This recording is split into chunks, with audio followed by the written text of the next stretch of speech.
Welcome to the Out There channel, live stream 413. Wow, good to be back again. Let's see how well the string goes with Twitch. Lately it's been playing up. I'm loving. I'm finding lag when it shouldn't have lag. I'm searching.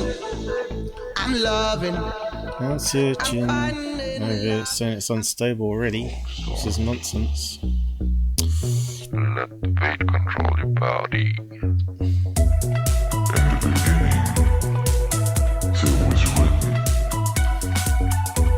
Maybe Twitch is getting too busy now.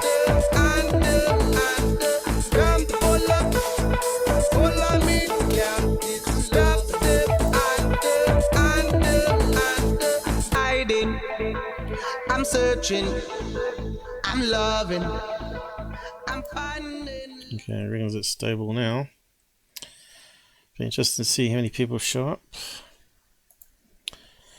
Hello, good to be back. Good to be back, good to be back.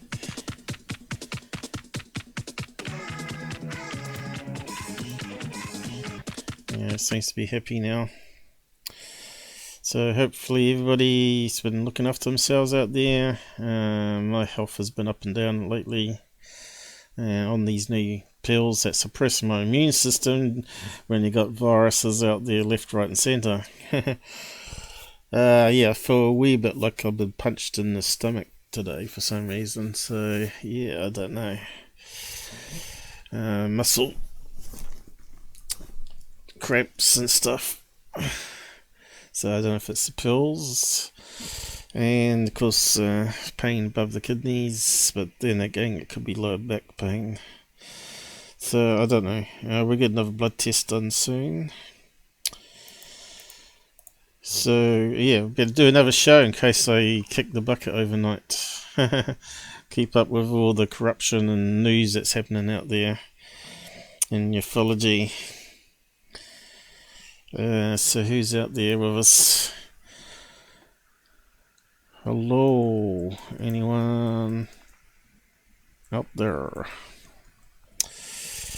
Let's see, welcome to the OT channel live stream.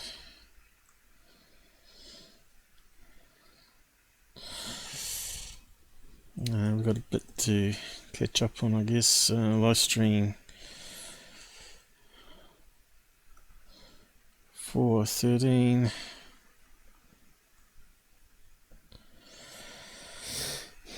Corruption and money and lies and ufology. That's a good title, isn't it?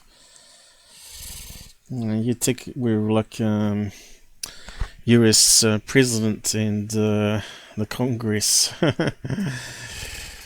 the House members, paid off, all corrupt, all in each other's pockets. And how's the audio sounding? 1, 2, 3.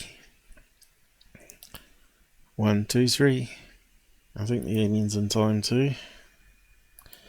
Sounds good this end. Hopefully it's recording okay.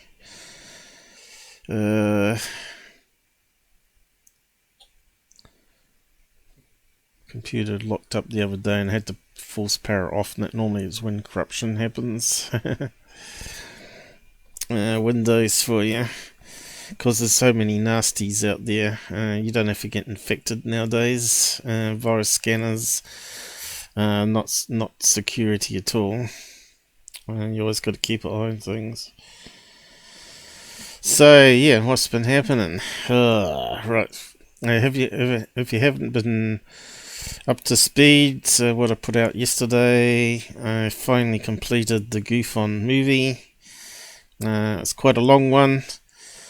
Could have been longer, of course, but I addressed every point that I needed to in it, as in segments, and it sort of made with some parody and amusement there, and using his own words against him. I don't do any talking in it whatsoever, but I do put up comments and emanations over top of things. You can see that there's a few dummies out there disliking it without even watching it, to see why I did it in the first place.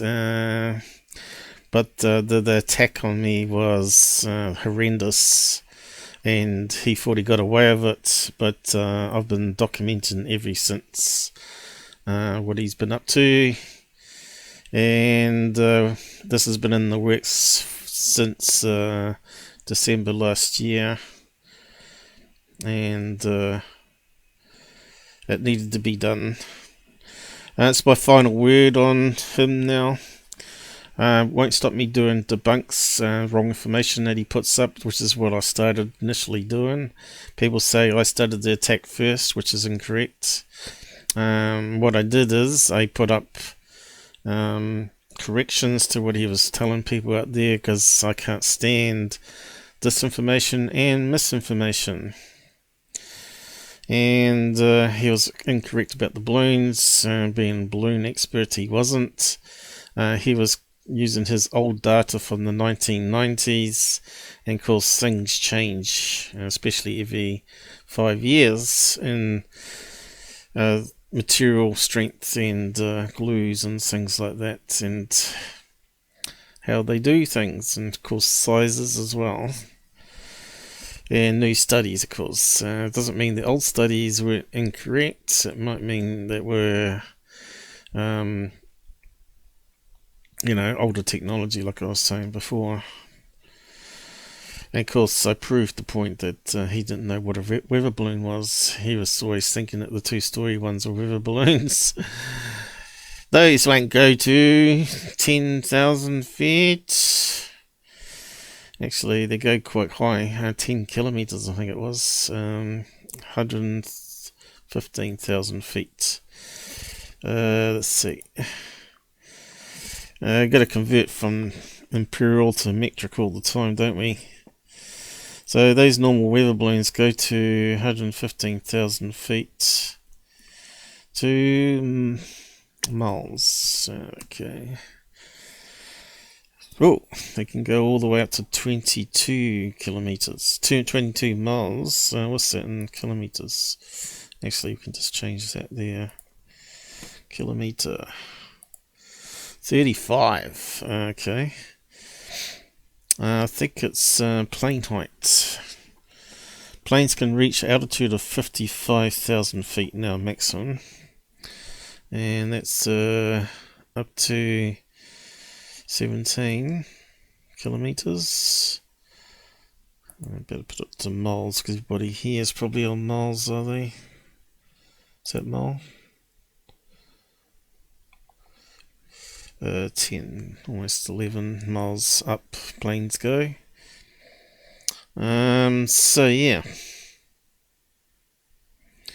But generally they fly around about 20, which is about 4 miles up, to 34, I think.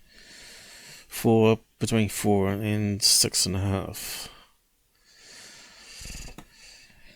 Of course, we see them as little dots, so it gives you an indication. If you see one that's creating a contrail, generally it'll be over 25,000 feet upwards to 37. Because that's where the crosswinds and the temperature variance happen. From the land, closer to the land, you got more heat coming up. Then you get the colder winds further up. 7 miles up. Okay, we better get on with it, I guess. So at the moment, let's see. We got 14. Joey. So we got 14 likes and 11 dislikes on it. I won't play it here. But the intro music I made and the intro graphics, a lot of graphics I did myself. Splurgia?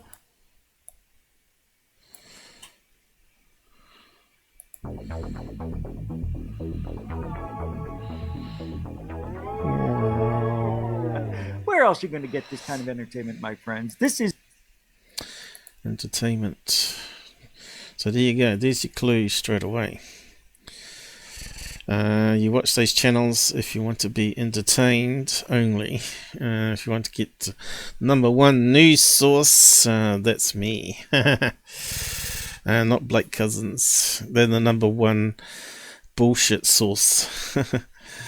Well, I don't want to be number one. I just want to know the truth, like everybody out there. I want disclosure. I want to know what the government really knows. And as you've probably heard on the recent Pentagon news and briefings, they say that the Nimitz encounter wasn't aliens, and they think it was some high technology jump by the Russians or Chinese, and it wasn't them. So does that mean they've included DARPA there or not? Or maybe they haven't been told the full facts themselves. So we always talk about the secret government. The question is, though, I don't think it was answered, whether it's reverse technology. Maybe. Well, if they don't know, I suppose, if the Russians may have reversed something and using it just to mock America. But it's scary thoughts that there might be another world war coming up. Hopefully not. I hope people have got more intelligence as the years have gone on, but looking at all the crap that's been happening around the world with current fighting, doesn't look like humans are ever going to get on. The intelligence levels hasn't gone up much. So the best is invest in space and get into space and get off the planet and get away from all these crazy humans here. Maybe you can set up a nice homestead on Venus or something, or Mars. Until they come invading there, then you have to skip to some other planet. So, what's the big news? Okay. I don't think I've got this ordered in any sort of fashion here. But this came out here last night from Nocturnal News. We call him NN for short. Who is the cousin, or was it distant cousin? Something like that, third generation back cousin to Tyler Glockner, and he spills the beans on Tyler working with him, and also Lionsground is working with Tyler. That's why I always said that he had to release the copyright to be able to get on Patreon again. Or prove, which he never did because he never changed the logo, that he had removed all the logo from all the videos. And of course he hadn't. So obviously when they all come back with the same logo, it was fairly obvious that some sort of wheeling and dealing had been going on. So yeah, we'll just play it here. I don't think NN is going to worry too much about fair use and all that.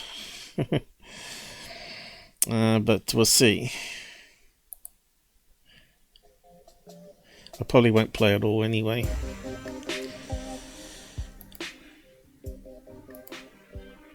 Alright, today I'm going to tell you a little story about betrayal, about greed, about selfishness, about people that are self-centered, about people using other people to get what they want.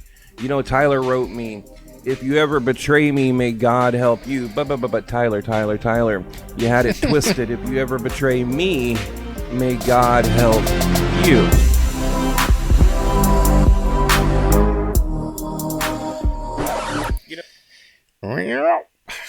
scratchy record sounds. So this is very sad indeed that most of YouTube big creators are all in each other's pockets and they're all working together, including some debunkers, as we're about to hear. But we knew that. We knew there was a lot of corruption in ufology, same as there's corruption in UFO politics and other countries' politics too, probably. New Zealand included, because they're part of the big USA connection. But anyway, carry on. You know, isn't it funny, someone that coined the phrase truth seekers does nothing but lie to the public and to friends, family, you know, people that support him. So look, guys, look, today, this video is going to be all over the map, basically a summary of what is to come. Now, let me get a few things out of the way. Number one, everything I tell you today, I'm going to show evidence and proof, undeniable proof that everything I tell you today is 100% fact, okay? 100% truthful information. Okay, number one. Number two, I'm the only person out there that actually knows Tyler. You know, it drives me crazy. Fans, other YouTube channels, they make all these, you know, great assumptions about Secureteam 10, and they don't even know the guy, okay? I've known him a long. Okay, so first of all, I don't make assumptions. I base mine on found information, searches, database lookups, public information.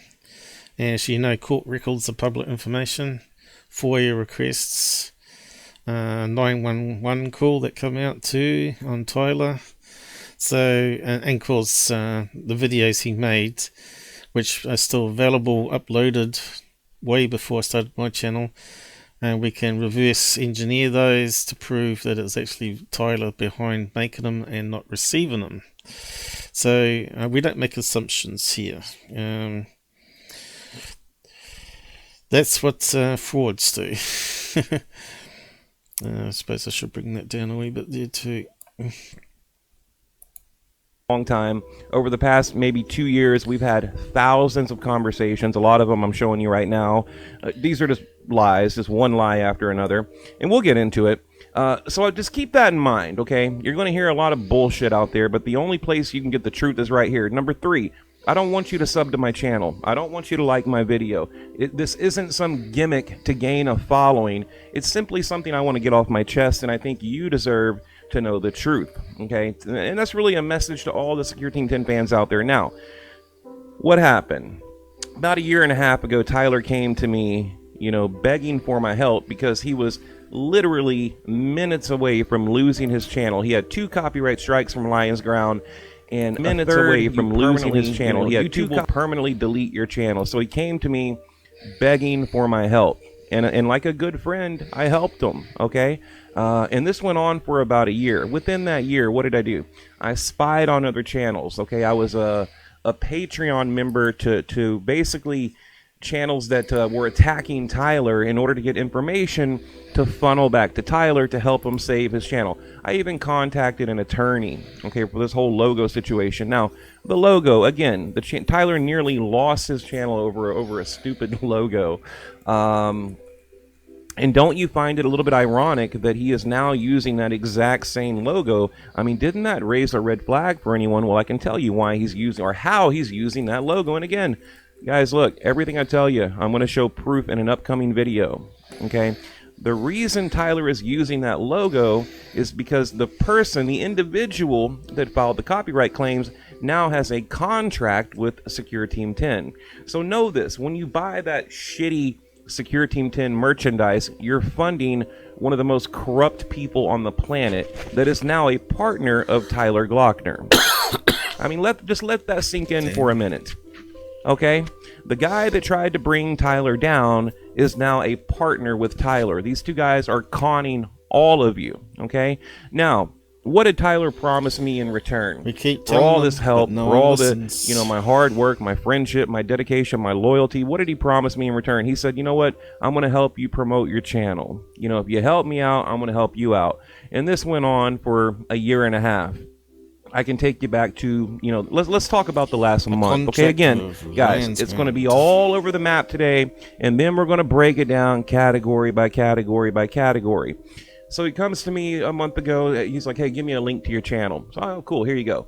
And then, you know, of course, no shout out, no promotion, no nothing. And then, oh, well, I forgot. Well, I've been busy. Oh, man, my bad. You know, I've been too busy pushing my shitty merchandise on all my, you know, naive, gullible fans. Yes, I didn't have time, you know, to make good on my year and a half promise, because I'm too busy selling a bunch of shit. Okay, yes, time to, you know, put crap all over Twitter and Facebook. And by looking at the numbers again and my calculations, he's probably up there already, up to about $10,000 a month. So it could be a lot bigger than that. We're just taking a ballpark average. So yeah, all you suckers out there, just be sure that these guys are telling you lies to sell you stuff for cash, and they're just so they don't have to flip burgers, do 9 to 5, right? Got to remember, some of these guys have never done an honest job in their life, worked at honest pay, and if they did, they didn't last long at it. In YouTube, but not 30 seconds to make good, you know, to me on a promise that he made to me. So that's Tyler for you right there again. Greed, selfishness, self-centered. He is a narcissistic, compulsive liar, and that is a fact. And guys, I'm very upset.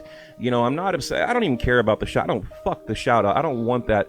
I care that someone that I thought was a friend has completely betrayed me, used me, manipulated me. He got what he wanted. His channel was saved.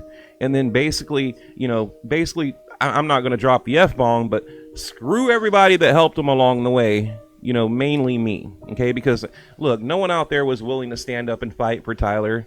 He was a friend, and I did everything I could to help him.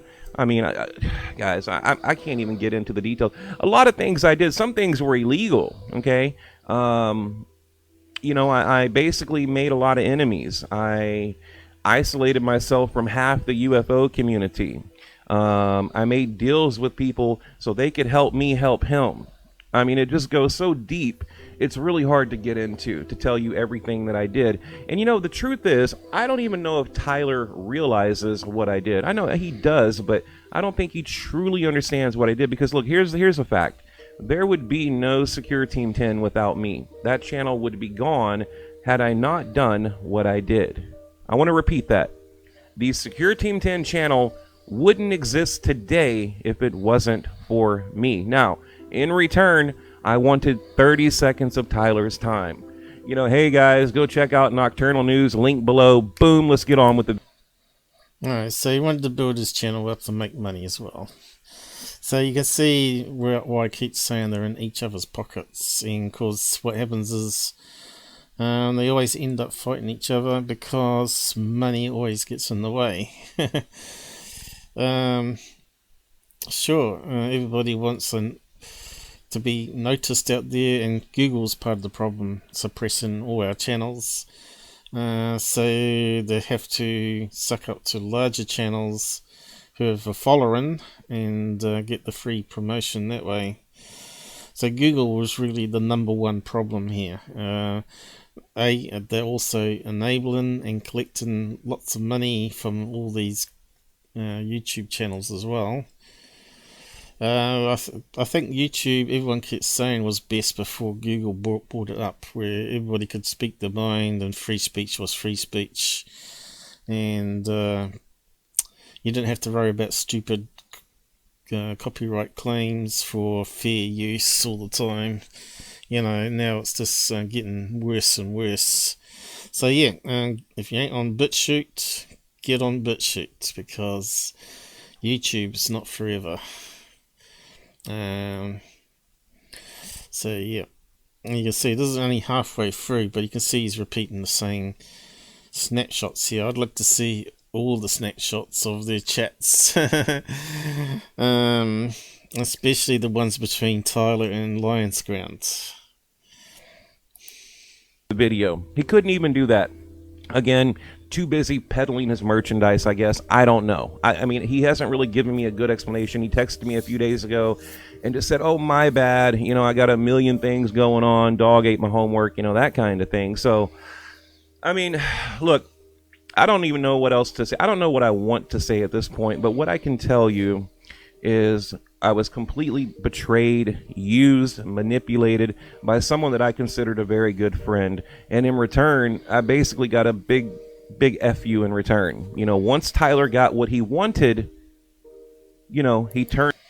So you got to remember, Tyler was also playing Street Cap 1, Mavi 777, probably Mr. MBB as well, probably the UK rag reporter, I won't say the name, and all sorts of things. And money can buy people, especially big money. And they don't care about morals or truth. And the people that are watching, 99% of them want the truth, and they're not going to get it.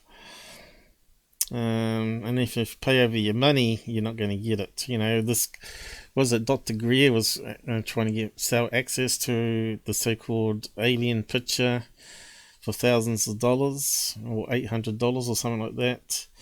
Or go out to the desert and bang on some drums and watch some balloons fly overhead. Suckers born every minute. What can you do? What we can do is keep putting it out here on this channel, and hopefully some other truthers out there that got some morals, some respect, and facts to back up their claims, of course, can change some things. If you get to 1 out of 1,000 people, that's a good day's work in my book in this field. I didn't think it was so far gone, but it may be, ufology may be damaged beyond repair. But I want to get back to focus on UFO cases again and get away from all this stupid drama. But I think it's never going to go away, and it needs to be reported on occasionally anyway. But yeah, of course they're going to come after me because I ruin their bottom line, you know, their incomes. So this takes one person to wake up that was following them.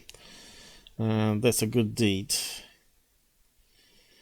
It would be good if they were honest people. You know, I can't see why everyone can't be just honest and say this is their opinion. They're not going to keep attacking each other just for the hell of it, you know. Sure, out them if they say incorrect things or contradict themselves, for sure, out them. Just like news reporters used to do in the old days when politicians used to lie. We don't see much of that now. Now the news channels make up the fake stuff. Anyway, carry on. I don't think he says much more. Maybe we should move on. Turned his back on all the people that, well, not all the people, I think I was the only one, on the few people that helped him get what he wanted. You know, once he got that, you know, he closed the door behind him. You know, and I think that's very shitty to do to a friend. I think people should be a man of their word. You should keep your word, especially, you know, to close friends and things like that.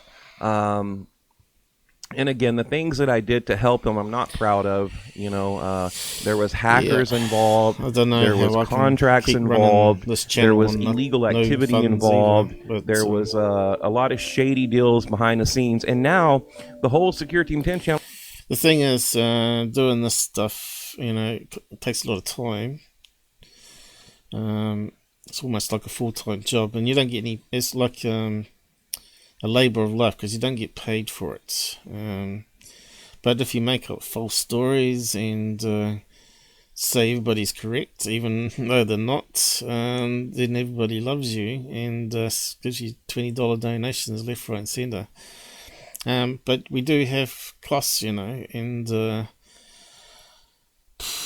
you know, you got to buy the best ISP connections to make sure you can stream properly, and Yeah, everything's at a cost. Nothing's ever free. And when they say it's free, it's always coming out someone's pocket somewhere.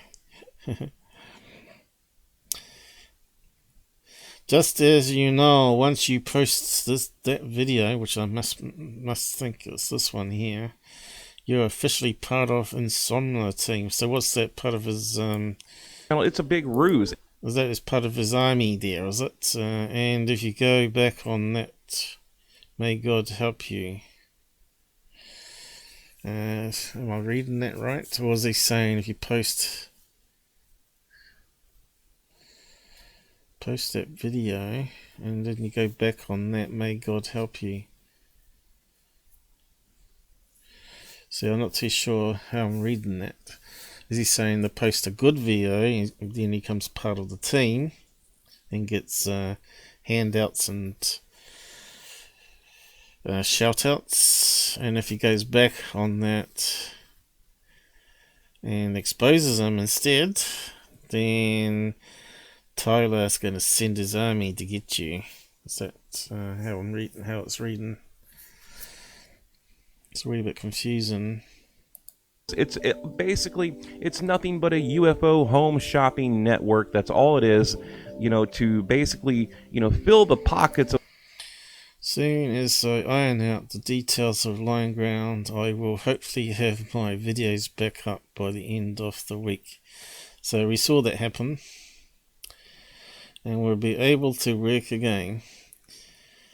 So I wonder what the deal is. Is he getting back to $500 a week from Tyler, and he can keep the logo? Doesn't sound like blackmail there to me. Always about money.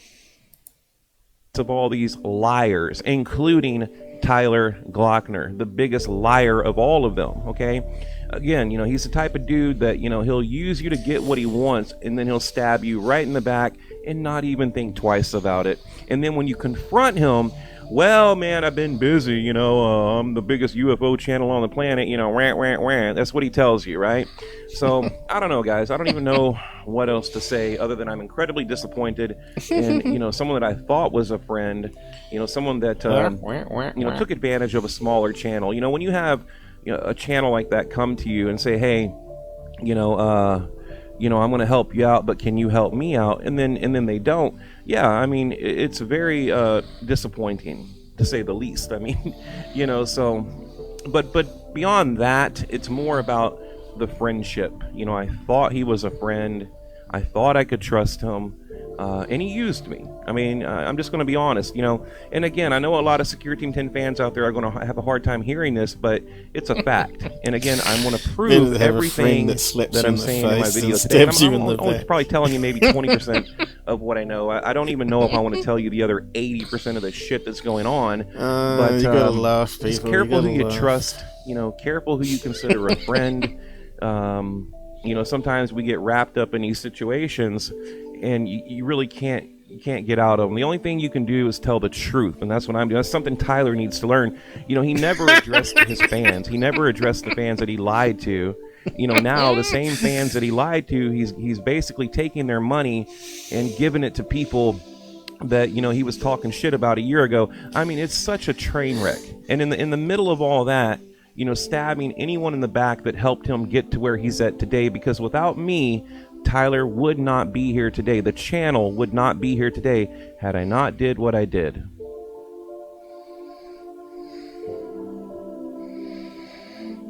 And again, I understand the video is all over the map today, and that's okay because we'll break it. Alright. There you go, people. If you want to listen to the rest of it, go ahead. The link's in the side chat there. The one that's watching, the usual one, it's probably a troll. But anyway, enough of that. I'm in tears here because of laughing at all this drama and all the lies. As I keep saying, truth wins in the end. Doesn't matter where it is, it all comes out in the wash eventually. So all those corrupt politicians, they can keep paying off each other. The elites can keep paying them off, you know. Facebook, Google, CEOs, they could all be in the big mountain pot together, but once one gets upset with the other and outs them, that's when it all falls down like a pack of house of cards. So yeah, what's the next one we're going to look at? Good question, Paul. I was meant to do the difference between the cameras. Alright, I also have a video here for BlackVault. We'll start with that one. Pentagon is asked about alien bodies. So yeah, these spokesmen were stuttering and lost for words is what I thought. I thought they were terrible. Trump wouldn't hire people like this. Biden would. He's got the same type of people talking on his behalf, obviously. Have a listen to this garbage.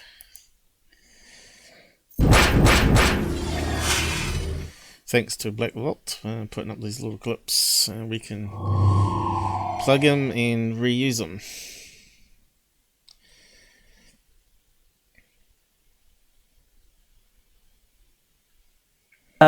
Jeff, show. Hey, John, happy birthday. There's no way that I can, sugarcoat this. I was talking to a gentleman about the UAP report, and he contends the Pentagon has alien bodies and crafts. So I just wanted to run this past you. Does DOD have these things, and if so, where? Jeff, the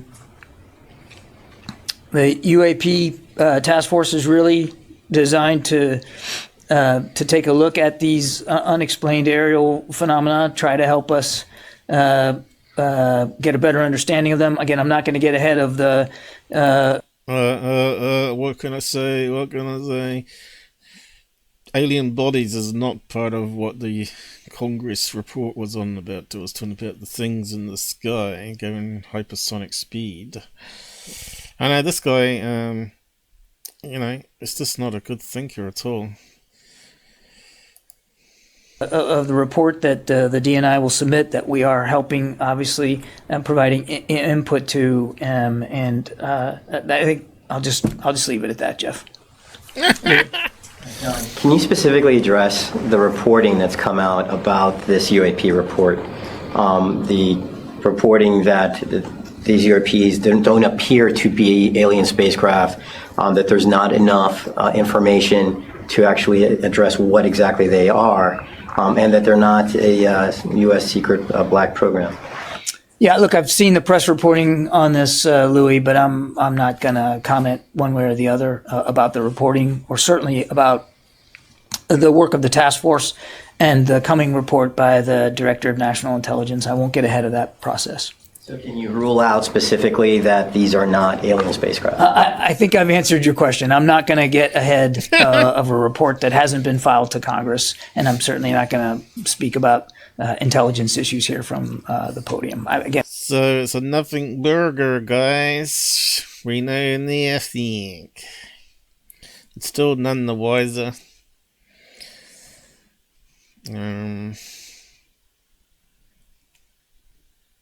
Yeah, still a lot of lies going on, corruption.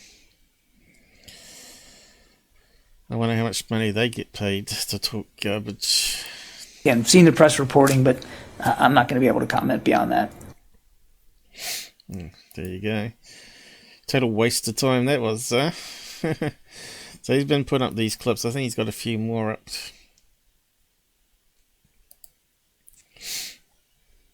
Maybe he had. Yeah, the one with the red head. I think we played that before, didn't we? I'm not too sure, but we won't go over it again. Yeah, shows a missile here. They launch from a tank that sort of hovers and takes out drones. Not too sure how it's doing that though. So yeah, go and check out that video. I forgot to post a link to it. Make sure we get the right one. And then you can get access to the other videos from there, I guess. BlackVault. I'll type it in the side chat here. Press release clip. Because a lot of us don't catch it on TV, you know, we don't get to see it. Yeah, my sinuses are gone again. So we can close that one down now. On to the next one.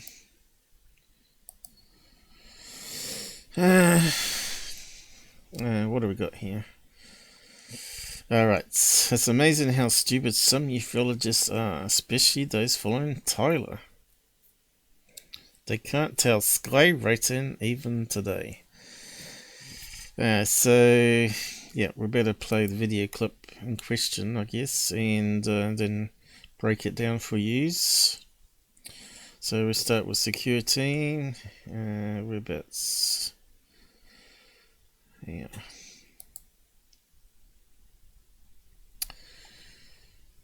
He's put out a few ones since, hasn't he? Skywriting one. Was it on that one? Let's find out. Oh, that music. And now skies. Okay, so it might be in this. Let's see. It could be in that one. Is that the skywriting one there? I just want to get the right video. Although we can break it down for everybody. Yep, that's the skywriting one that he's saying is Morse code. So let's just play this one and break it down step by step. I may pause it after each video here though, and so we don't get too far ahead. How's the volume? It blows up. Yeah, that's how you recording it. You know we witnessing something. Yeah. That's going on Facebook. Scuba? Down there say somebody scuba diving. Just one person illuminating that brightly? Yeah, that'll. Oh, it's moving?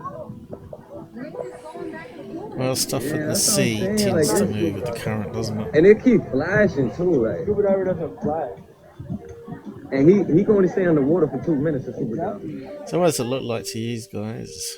Hey, what's up guys? Tyler here with Secureteam. Now, before we get started, I want you guys to wait until the end of the video, because if you didn't notice in the last video, we now have a Secureteam server on Discord.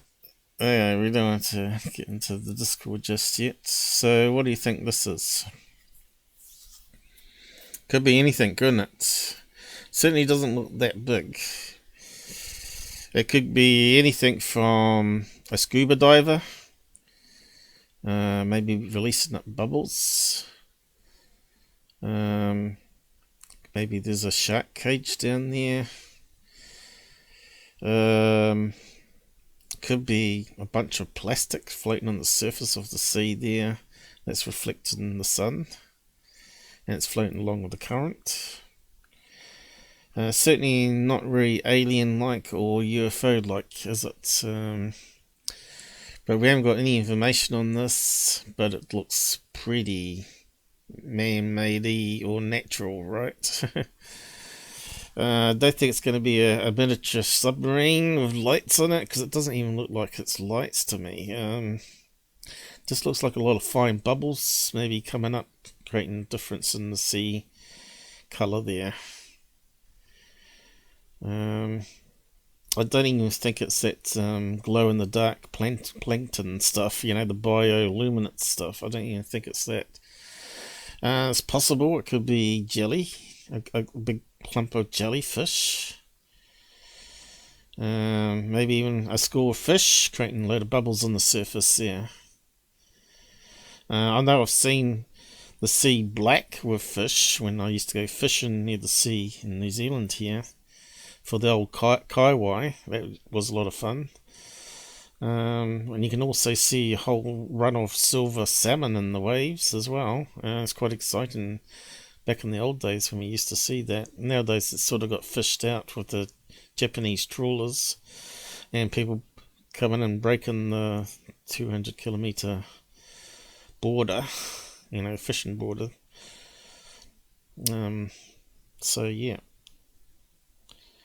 looks to me it could be just a fish fish near the surface of the water. It's probably just a could even be a whale that they're trying to film here, and someone seen it and saying it's a UFO, right? It could be like one of those tourist boats that goes out and films dolphins and whales, and maybe one's just under there blowing up bubbles and hasn't broken the surface yet, and of course when it does, that's when they chop off the video. So you got to watch out for all this misleading.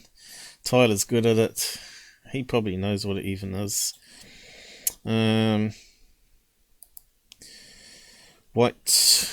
Let's see, I wonder if we can find something similar. White bubbles seen on tourist boat.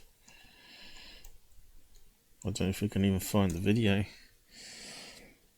Yep, it kind of looks like that with the jet engines underneath the water, right? Anything that creates bubbles creates white streaks. Million implosions. Okay, we always learn something new. Who knew that bubbles could eat through steel? Well, we know if you change the density of water with the bubbles, the buoyancy of boats gets compromised and they can sink.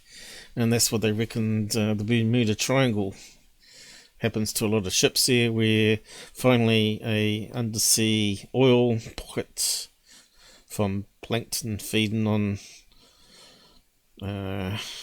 carbon debris at the bottom of the sea finally releases a great big chunk of gas that's trapped underneath the hardened crust, right, and takes out a whole ship. Or freak waves is the other one. They know there are freak waves out there that can consume most ships today that they didn't know about when they first built ships. Even 18-story high passenger cruisers, or even bigger ones. Let's have a quick look at this one here.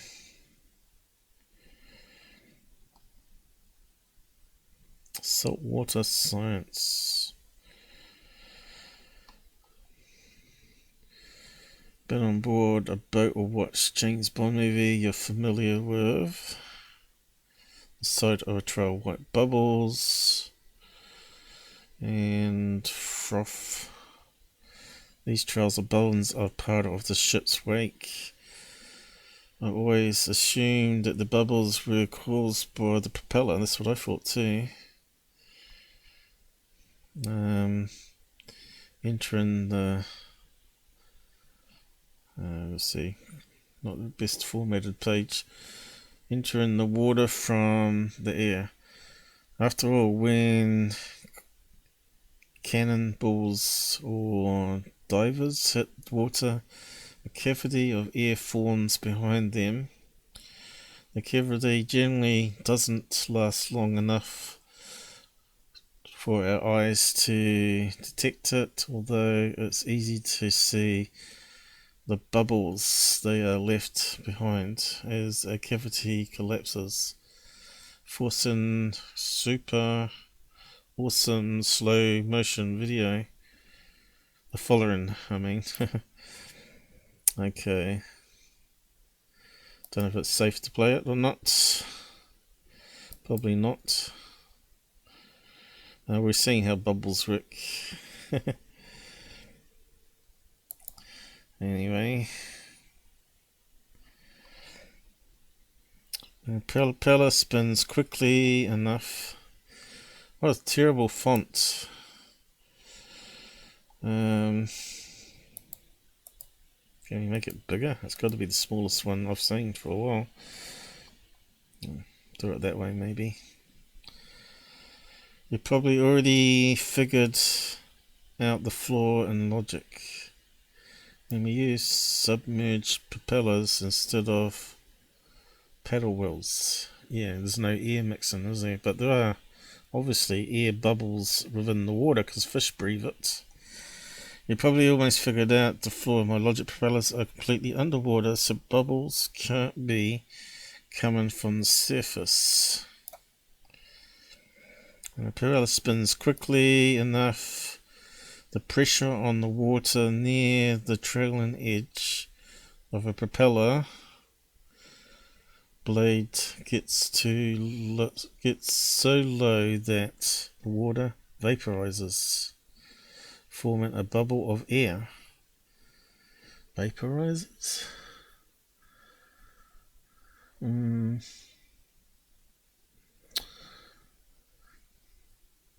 I know water's made up of hydrogen and oxygen, and water can be steam. Is that what she means? So it heats up. And if you remember, lower pressure leads to lower boiling points, which is why the water boils on a lower temperature on Everest than it does at sea level.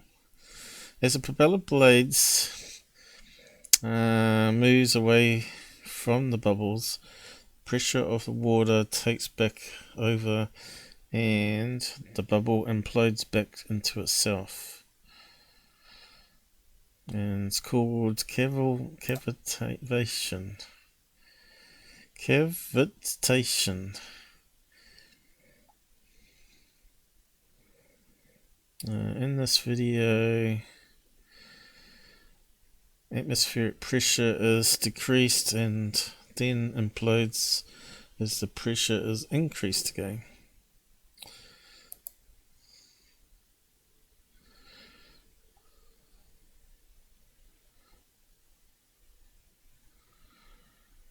Okay. How's that working? Is it boiling water, is it?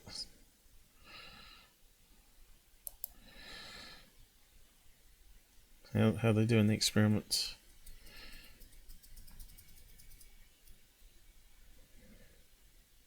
Doesn't say. Anyway.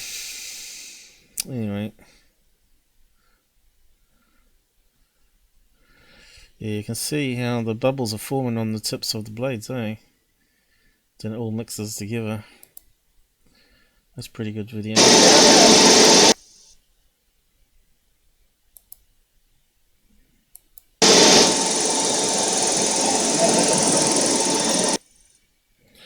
Very interesting. What's it got to do with UFOs though? Well, it's all part of science, understanding. So obviously UFOs don't use propellers, do they? If they're underwater. But they could use vortexes, and you think they would leave some sort of signature.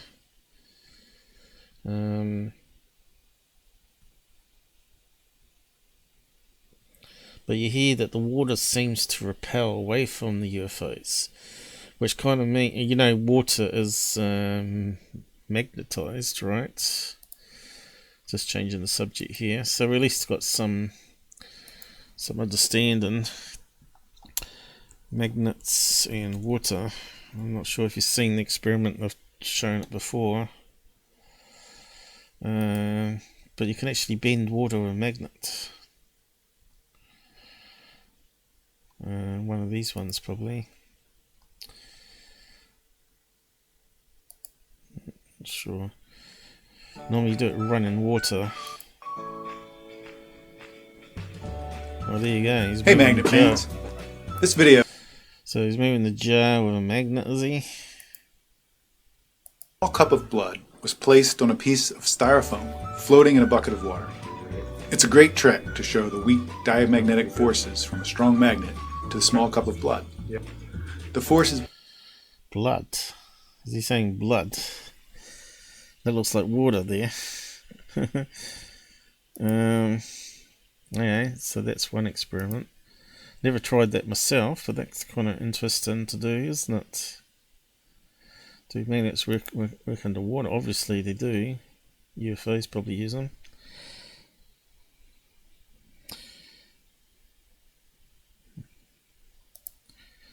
Greetings, fellow nerds. This anti-magnetic property is called diamagnetism.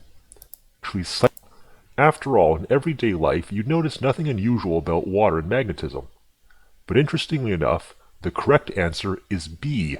Water is actually slightly repelled by a magnet. This anti-magnetic property is called diamagnetism. However, the effect is extremely weak. That's why most people don't know it's there. To see it, we need to build an extremely sensitive detector. Luckily, this is brutally simple. Just get a basin of water and put into it a styrofoam block. It's going to move around a lot, but this is actually a good thing.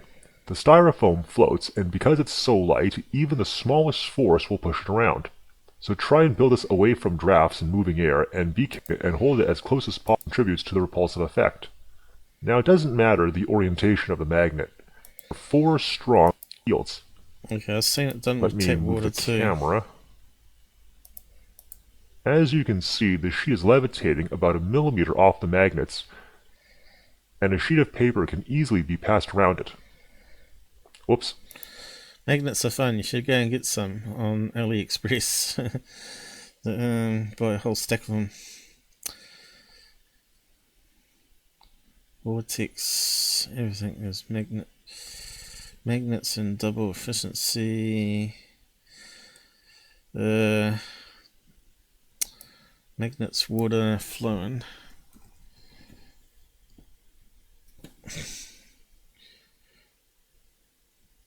Even water. I wonder if we can see it on this one.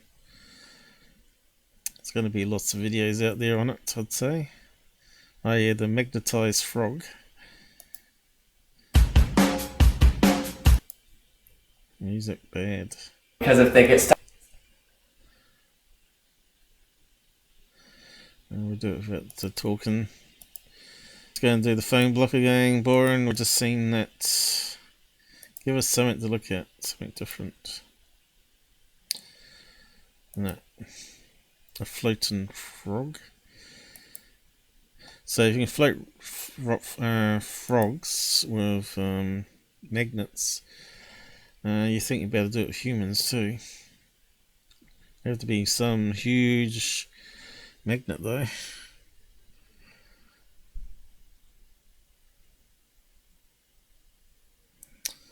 Okay, looks like the tap water one I can't seem to find, but it is out there. You can see it's slightly bended and they put the big magnet on. But anyway, moving on. So what is this? We didn't find out, we sort of got sidetracked, didn't we? Anything that causes water to implode. So it could be even a drone. But who knows? Carry on. So yeah, he set up his Discord page here. Wouldn't it be good to get on there and actually say, find the truth about Tyler, go and watch NN and go and watch the Out There channel's videos on him, and wake up, you dozy bastards. Sorry about swearing, but that's how I feel. And carrying on. And this is some of his fans, Generation M's, is it mostly? And well, I'll tell you more about it at the end of this video. So first we have this amazing I'm on there every single day, and or voice, yeah, really just an awesome SO. Something has been caught off of the coast of Miami, Florida. We have some people here on a. So it looks like there's people on like a. Let's see. It was like they all stand on a platform there. So they must know what it is. Misleading video game. This amazing clip of an underwater UFO or a USO. Something has been caught off of the coast of Miami. There you go, look. Miami, Florida. We have some people here on a boat or some sort of Okay, so he's enhanced it so it shows up more. Cruise when someone notices a bright green glowing object underneath the water in the distance. And as you're seeing here, and we'll go ahead and up the contrast so you can see it even better, there is something under there glowing. He'd already done that, so it means his voiceover is out of sync. Well, he's out of sync in it. Florida. It's probably at SeaWorld or somewhere, is it?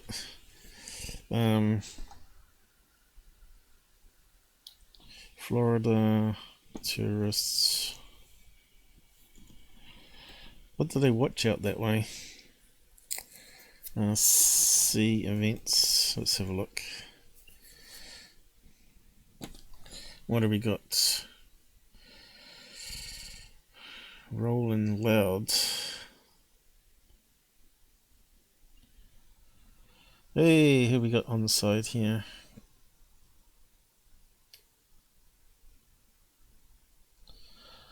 I don't know what GUFON's up to. Sort of done with GUFON now. It was really you in the picture GUFON showed. Well, if you want to see my picture, go and have a look at my early streams. I got some pictures up there of me. Leather jacket, was it? And then there's some other ones I used, more recent ones, since I've had my back injury and went on insulin. I've put on some weight. So again, and ongoing health problems. And of course, he never attacks anyone that's got health problems. But this goes to show that he still attacks people with health problems. And takes, because he does character attacks, right? He takes Mickey out of how you look and all that sort of stuff. Well, I don't, right? But I'm anti-drugs and anti-smoking as well, because a lot of my family have died from it, relatives. And it upsets me to see people smoking, especially on live shows. But what can you do? You can only keep nagging people. They don't listen. You got to, I don't know, they got to make the change themselves, right? Pictures of me. Well, I don't generally like to show my picture, because what you just said is the reason why I don't, is because people use it to attack you back or mock you back, right? And there's no reason to have an image up there unless you're attention seeker. A lot of these guys that want to be on camera are attention seekers, you know, like all the co-hosts on CNN and stuff, right? They all like to be nice and buff and, you know, dressed up and all that. Makeup. That's not me. You can see even the Google Insights that they wear makeup, even the guys.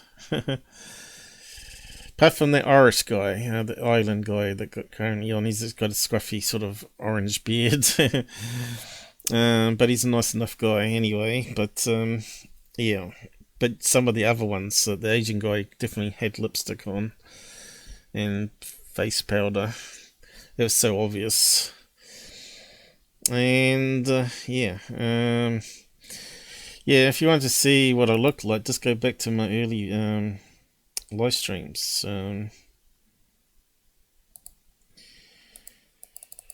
There's no mystery, you know, about it. I have put up current ones. I've even been on the bottom corner on cam.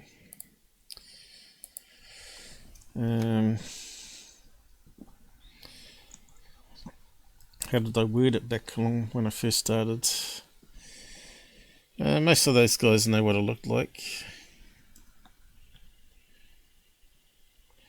Live 1, is it?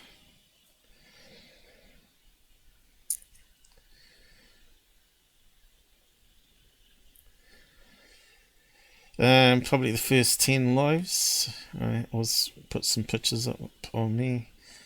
There you go. There's a picture of me. Is that the one he's putting up? That's back in 2000. And I've also got some more current ones as well. One comes up after that. There you go. So that's me a few years ago, but since then I've probably put on a wee bit more weight again. So yeah, and that's no mystery. Doesn't take much, as you can see there, to find me. And if you want all my references, I've also got my quals to prove that I know Bob Lazar. And here's a reply to GUFON I did about my qualifications. But I put it up on the recent video I did anyway as well. But I include references, you know, from PhD people I used to work for. No thanks, yeah. The look's always there. Weight changes your look a wee bit. Yeah, as you saw GUFON in his early days, he was a chubby wubby. And now he's on drugs, he's lost a lot of weight, right? So that's what drugs does to you, right? It turns off your hunger. But yeah, back to where I was on today's show. Yeah, I haven't got anything really to hide. You know, I've got no criminal past. Not a lot of these guys that run the big YouTube channels have all got these criminal pasts to them, even third phase.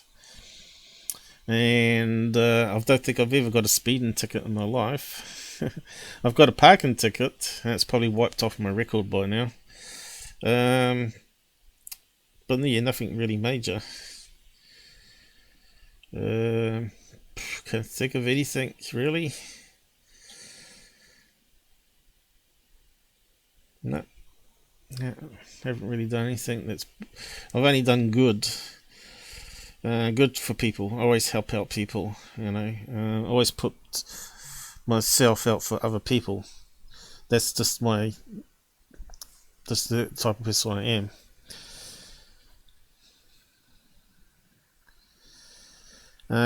There's another guy with a similar name to him that's a convict. Yeah, not him. No, it's not him. That's misinformation.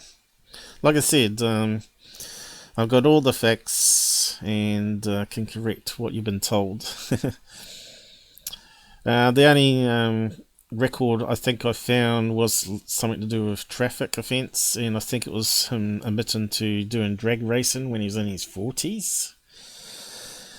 I don't know, 44 or something like that. I think it's what the year it was. I can't be sure on all that because I haven't got it handy, the information. I don't think it's relevant to UFO stuff anyway. I was just saying if these people had a past and changed like they claim they have changed, and UFO proof clearly hasn't, because he had a criminal record last year for stealing and selling stolen goods. So go and check out the Arizona court database. That's one way to check out people. All these court systems have public, available, searchable information, and revealing it online is fair play. It's not classed as doxing. Only if you tell people where someone currently lives, the email address and phone numbers where people can harass them is against the law.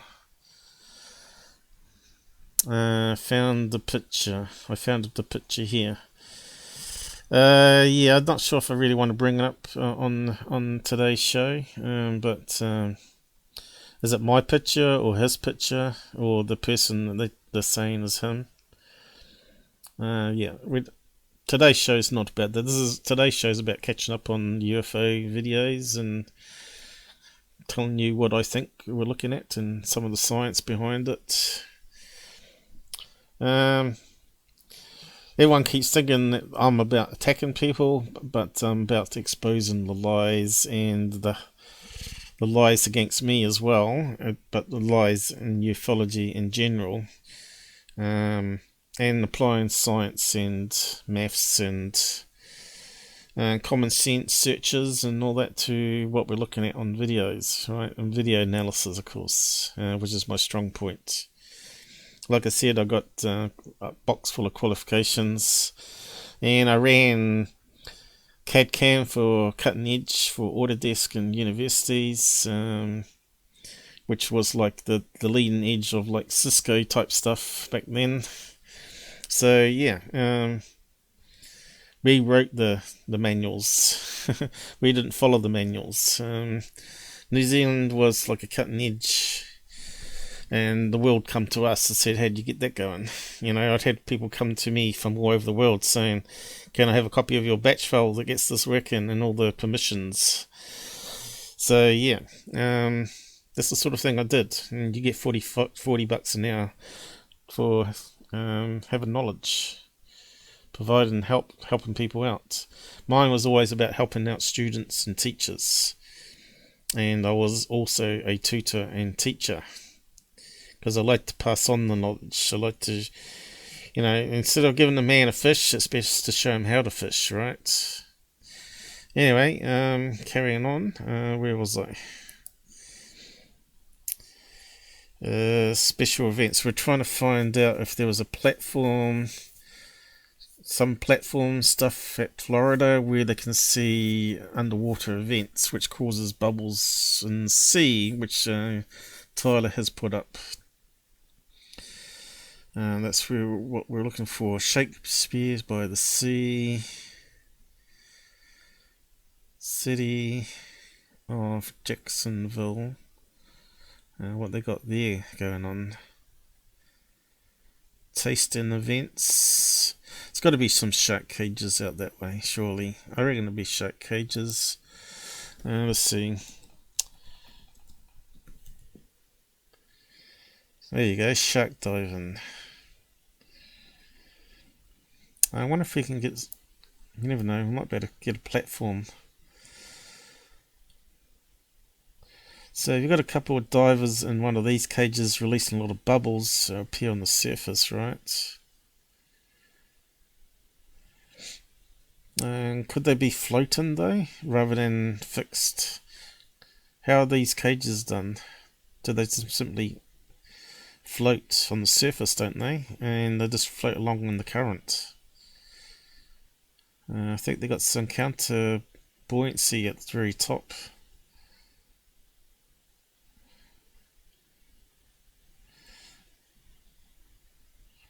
But yeah, I was hoping to see a platform next to one of these. So that one there is obviously on a crane to the boat, but the other ones we saw didn't look like that. Looked like it's just floating on the surface. Look, they've got these white float tubes. Yeah, there's quite a few on that boat there.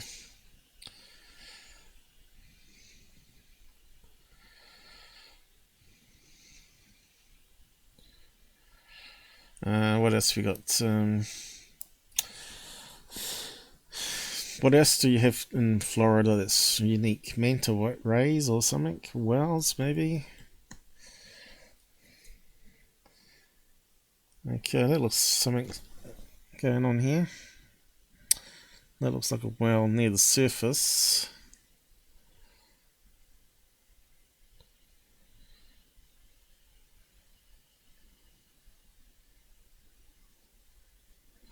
Looks like one of those large squids here, is it? No, it's a whole collection of whales. Look like a big squid with legs coming off it. I think New Zealand was the one that captured the biggest squid. It's still in a museum.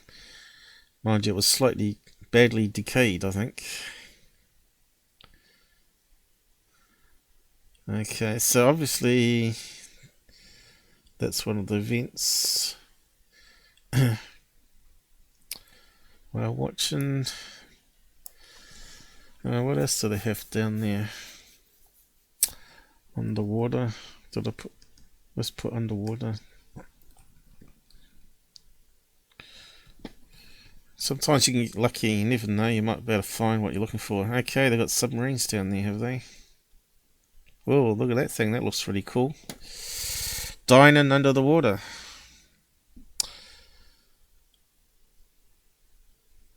Mermaids.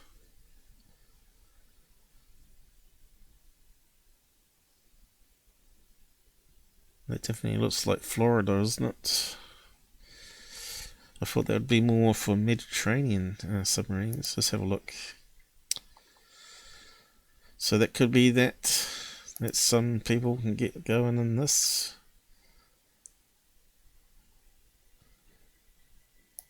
Let's see.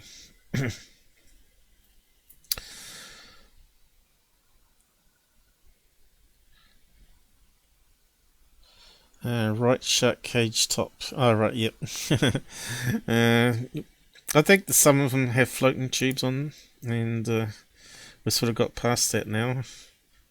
So I didn't see your comment. So just seeing what's available out there.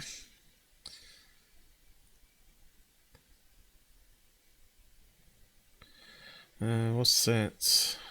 Underwater trail. Cooper River. That's not a river.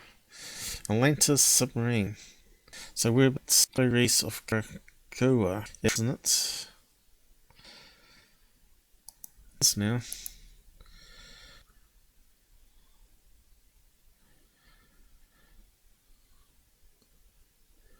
Okay.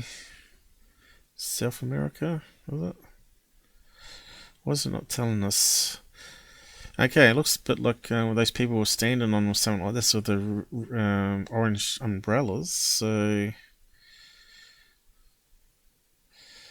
they must have something similar in Florida.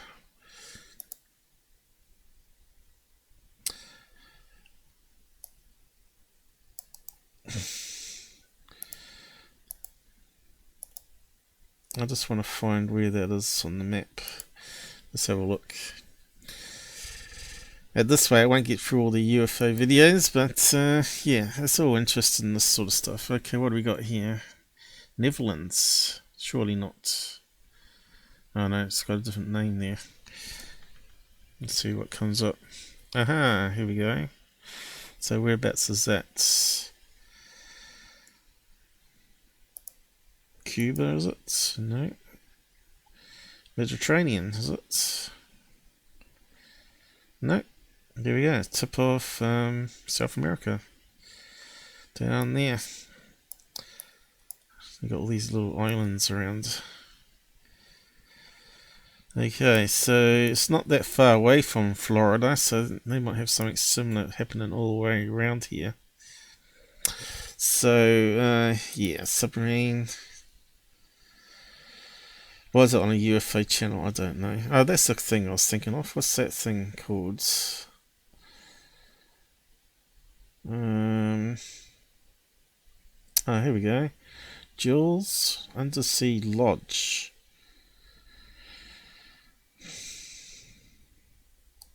Okay, I need to look at this thing, don't we? Now, that's what GUFON should be doing, right? He should be going to these places and videoing it. With all that high-tech camera gear he's been given. So, yeah. Was that the one of the mermaids in the cages? We ain't got enough pictures. Not enough pictures.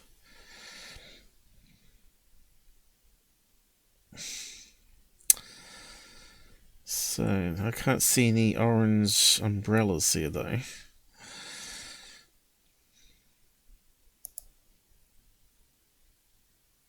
What's that thing called? Manatee.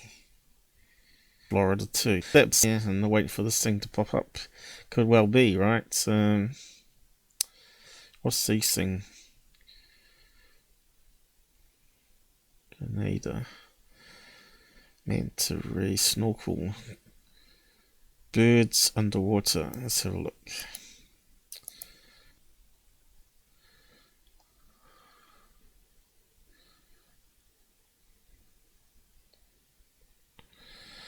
Okay, there's a lot of advertising. But we want pictures. We just have the pictures. But, yeah. We need to know if there's a boat to watching these things. We do.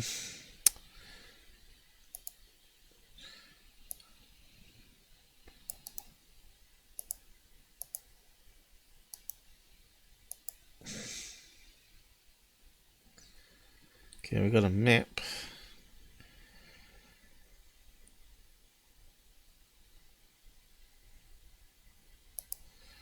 How does that work? Want the further away view. Aha, it's on the inside of Florida here. Tampa, so it's not far away from where GUFON is. He's meant to be south, down here somewhere. Interesting stuff, huh? Oh, too far. Hey, we want some pictures. Let's have a look. Underwater. Doesn't necessarily break the surface here. Puts his nostril through.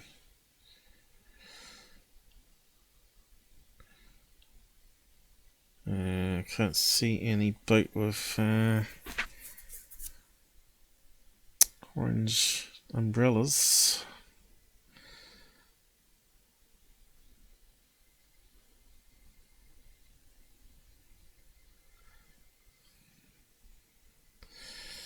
Anyway, I think I'm going to be more correct than it being a USO. So we better move on.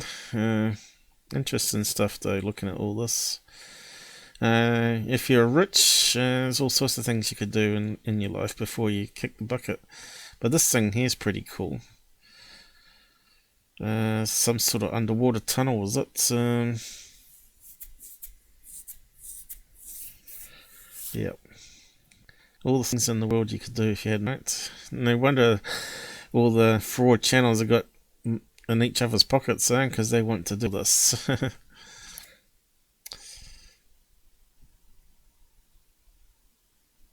Saying it's a green fishing lights underwater. For nighttime fishing, more likely.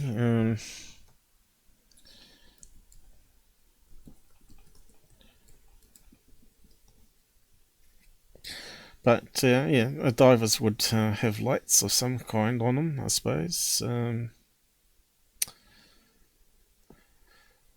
See, that's for nighttime fishing, right?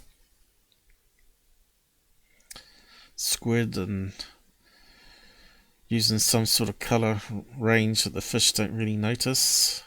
Instead of scaring them off, you can light them up and actually see where to fish. Shark tank top. Shark cage top, maybe. Advertising. Okay, that one looks like it's just floating in the water, doesn't it? Except for the shark's actually in the cage. I think that might be a platform of a boat, though. Here's one on a line.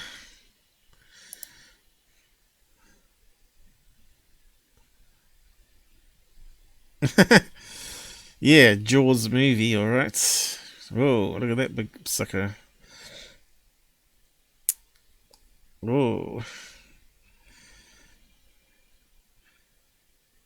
Okay, that one looks like it's got a floating thing here, doesn't it? But we don't know if there's a cable going above though. That one floating as well. So if the water, it looks like the right size, doesn't it? With the scuba bubbles coming. I reckon it might be a shark cage, but it's just a gut feeling. See all the bubbles coming up there.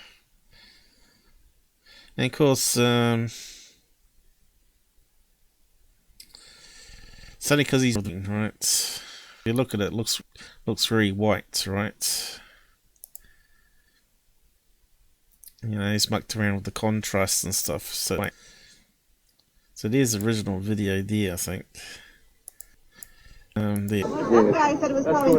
People out the side here can't quite see it though. Scuba? Just one person? So someone said scuba diver, one person. That's what I heard in the background. Not brightly. Yeah, that'll. Oh! Oh, there we go. There we go. I need to go back and probably use frame by frame. It happens so fast. It blows up. Yeah, that's how you recording it. You know we witnessing something. There it is here. Can we zoom right in? So what does it look like? Looks like a beach, maybe balcony or pier. Doesn't even look like on a boat there. So it's got to be some marine life for a scuba diver in the water, right? Probably with some lights on his head as well. Who knows? But it's not UFO. That looks pretty close to the shore here, right? You can see the waves are starting to form as it's getting closer to these buildings. Anyway, keep on moving. Moving. Yes, we'll never get through it. Okay, we're getting up to the bit that I was meant to get up to. About it at the end of this video. So first we have this amazing clip of an underwater UFO or a USO. Something has been caught off of the coast of Miami, Florida. We have some people here on a boat or some sort of cruise when someone notices a bright green glowing object underneath the water in the distance. And as you're seeing here, and we'll go ahead and up the contrast so you can see it even better, there is something under there glowing, and it seems to be moving as well, as you heard in the audio. Looks to me like there's something at the back of it here. See that there? And something underneath it. And with all of that looks like a diver head there, does it? Here, look. Is that a diver's head? Or was it just low quality graphics again? Which we often get on UFO channels. Does look like there's some blackness here.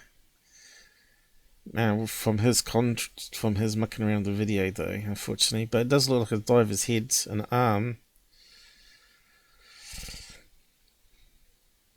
And something else here. Still could be a shark cage, you know. But anyway, let's just keep on going. All of the talk lately and all of the footage of UFOs swarming Navy ships out in the middle of the ocean, and the many pieces of footage and photographs we've posted in the past. Well, that's another thing is you can now buy those drones that go into water with lights as well. So could it be RV? More than likely, right? And this one here about the sea lights, we've talked about that one in the past before.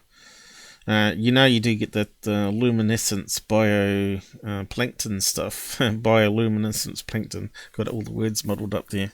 But yeah, a lot of these are actually underwater volcanic events that simply just light up the sea occasionally. And also there's also oil platforms that burn off gas at night, seen from planes, of course. Or photos taken from passing airplanes, like you're seeing here, of many. Okay, so this could be just like the oil rigs lights. It's just overexposed. Or it could be the undersea lava thing that's happening. I suppose you can see some of this sort of stuff outside a plane window if you're flying over Hawaii, right? So no mystery there, really. Hundreds of these glowing objects seen in the distance under the water as a plane approached, the pilot completely stunned by what he saw below. And sometimes these things are seen. Yeah, but where's the words of him saying that though? Okay, this is obviously illumination flares being dropped. I think that was over Ukraine, was it, where the war was happening and they were doing a practice run. But they also use it, the Coast Guard use it for drug runners. Put some illumination flares over something that left in the water, so the boat knows where to go. Up above the ocean. Sometimes they're seen blasting down under the ocean. But like I always say, we have an alien planet right here on Earth, and that is called the deep sea. So really awesome footage. What do you guys think? Well, you can call it the deep state. Certainly going on in the US government anyway. Maybe the deep state is aliens. This green glowing USO is. Tell me your thoughts down below. We have such a mysterious ocean. Only 10% has ever been explored by mankind. We have no idea what. Well, that makes good sense. That's a good place to hide, isn't it? And of course, water, as you know, absorbs radiation. And the deeper down you go, the less radiation there is. So it makes to be underwater. If anything major happens, and you can build a really strong city under there, it won't last anyone. So who knows? Maybe the Earth's had several impacts millions of years, and there's been other humanoids like us that sort of developed under there. Don't see the day of light, so they got big eyes, but like Mr. Grey on the side here. So it makes sense. They'll be more sensitive to sunlight, and that's why they operate at night time mostly. Or maybe the black eyes are part of headgear, right? Head-up display, sunnies to protect the eyes. So yeah, all that we don't know. Maybe the UFO, the government does, with the alien bodies they meant to have. What is down there? So next, another piece of very interesting footage. This time out of Germany. Okay, so I looked at this and I thought that kind of looks like the old dot matrix printers. I'm not sure if you guys, maybe the Generation M's out there don't know what a dot matrix printer is. Dot matrix printer. Let's get some images up of them. These old things here. Look a bit like an ink printer, but not. They used to put through this type of paper here with little holes on the side. It used to put it in a little tractor feed, and it used to suck paper through. Sometimes at a really fast rate, some of them. The $1 million company I worked for, with their $1 million mainframes, and printing off boxes and boxes of paychecks. That's what I used to do. High security. Used to pump out a box of paper every 5 minutes. It used to be like, I don't know if you've seen one of these boxes of paper, but they were heavy. And thousands and thousands of sheets of checks or paper on them. Dot matrix paper. Get a close-up of one. I was hoping to get, here's the ones with the dots on the side.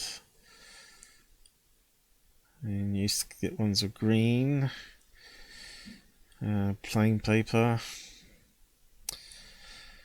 Dot matrix letter. When you letter on the head of the printer. And it used to form the words with a matrix of dots, right? But like you see in skywriting, so you'd have a plane fly along and go puff puff puff. It would be done obviously by computer. The guy probably just types in what word he wants to put in the sky, and he just follows well, probably even autopilot flies a predefined flight path according to GPS coordinates, and the computer automatically puts out puffs of smoke, right? So there's all the letters of the alphabet formed by dot matrix. Let's see if we can get a bigger version of it. Okay, so let's have a look at that video and see if we can start to notice some of the letters. And go from there. So that's either an E. Maybe some of the letters have faded already there. Or F. But I think it's possibly going to be E, because that looks like a letter D here, or O. And that looks like a T. And that looks like a T or I.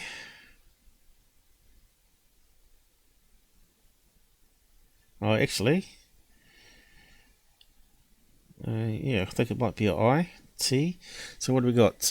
D, E, T, going backwards, I. Okay, so let's see, does it get a far away shot? Have we got any more letters here? Okay, maybe it's still forming? It's changed here, hasn't it?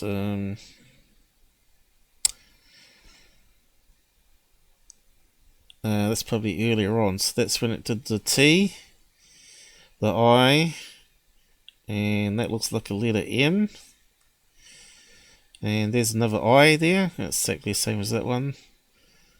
So what comes in front of that one? Looks like it got a bit of a mess here. Looks like it could be L. L-I-M-I-T, limit. And it had an ED, limited, something limited. Okay, let's see if we can get more of the letter. It's not Morse code, it's not done by aliens. Have we got a far away shot here at all?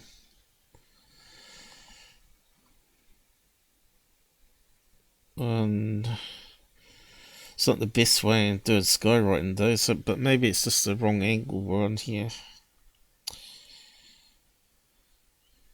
Maybe the gaps are too gappy, right?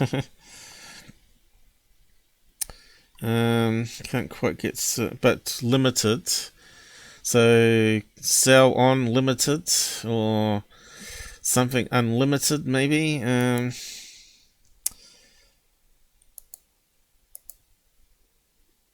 And I think someone said unlimited, but I can't quite get the front of it here. But certainly we've worked out the word limited. Pretty stumped here. I don't know if these are some sort of planes.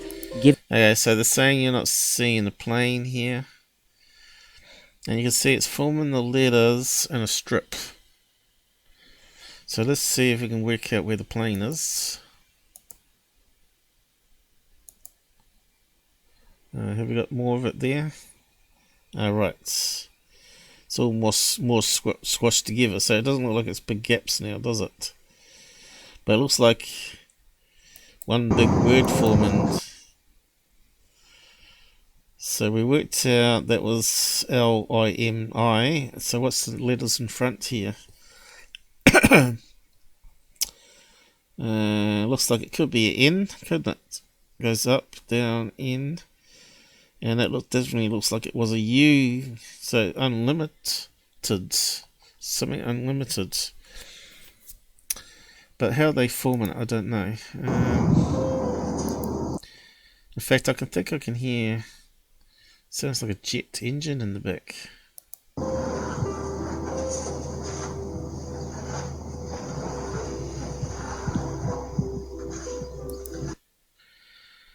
So I think it might be multiple planes doing that, is it? I might be able to find a video online.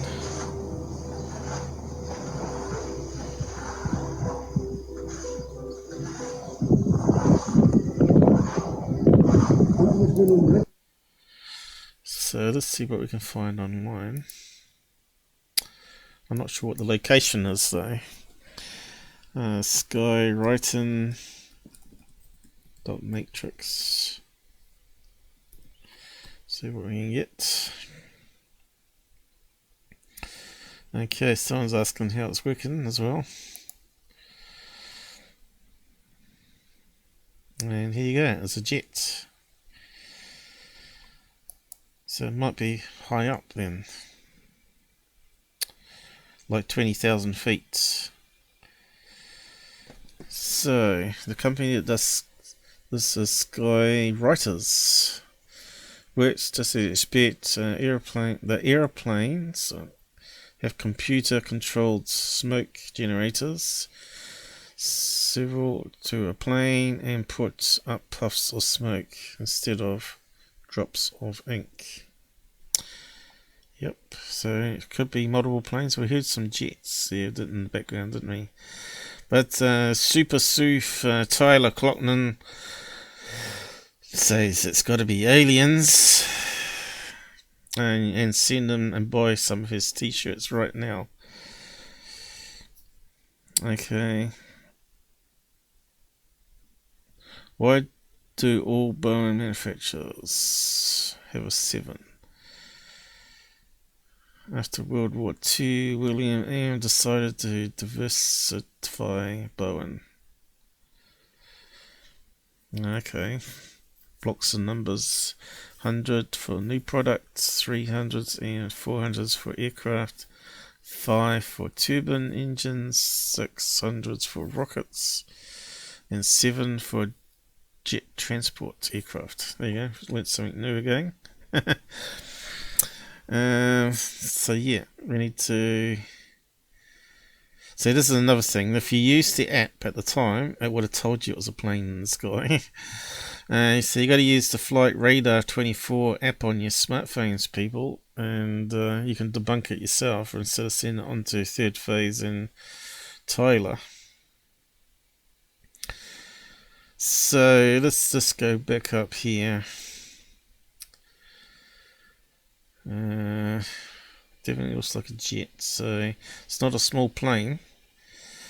And as you know, it's very hard to see planes in front of contrails, so we're not going to see it at high altitudes.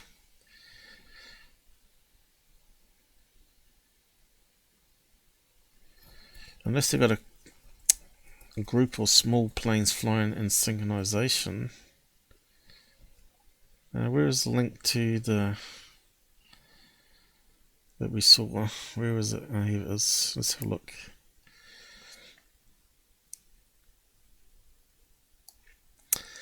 Another mystery solved. Okay. So he's got a collection of small planes flying in formation.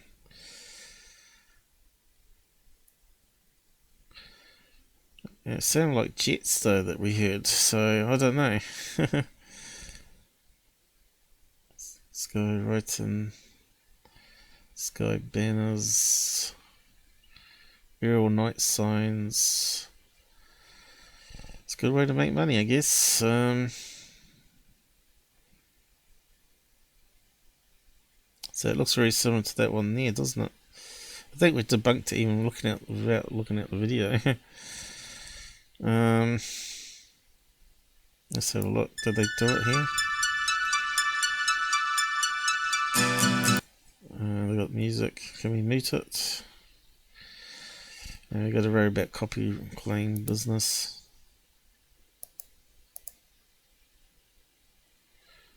The music stopped now. There we go.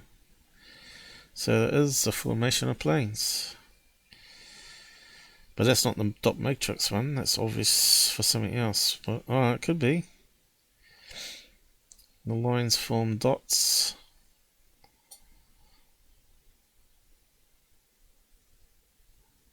Okay, where's the end product? And can you see the planes, guys? You can see the fair distance up. And then the blue, so they blend in with the sky of all things. Yeah, of course, someone that's filming it here is obviously flying in formation with them.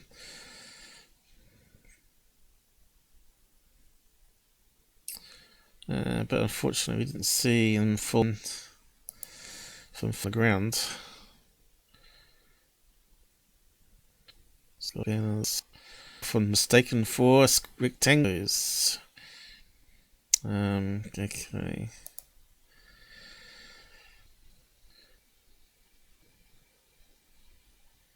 Oh, here we go. Dot matrix. Let's have a look at that one. That one's a bit washed out.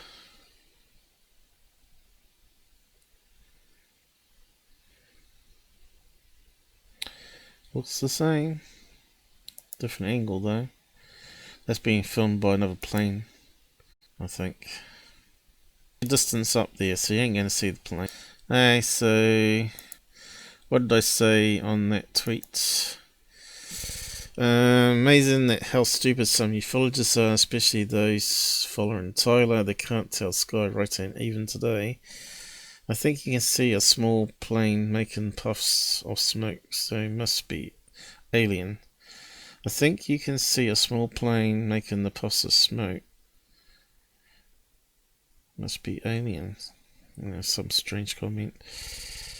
Let's see. Morse code. Letters are just regular letters being recorded from the... Looks like it got chopped off here, did it?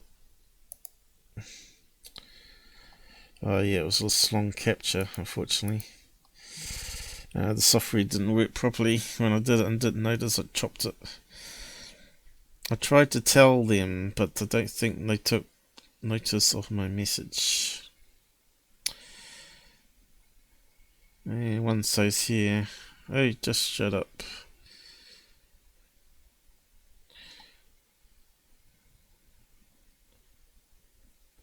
I doubt you'll see the actual plane from 15 miles away. Yeah, you won't see those little tiny ones, especially painted blue, because normally they're painted white, aren't they? So you can see them. It's not a plane writing, it's some message from an extraterrestrial. Isn't it much time we find out what's going on?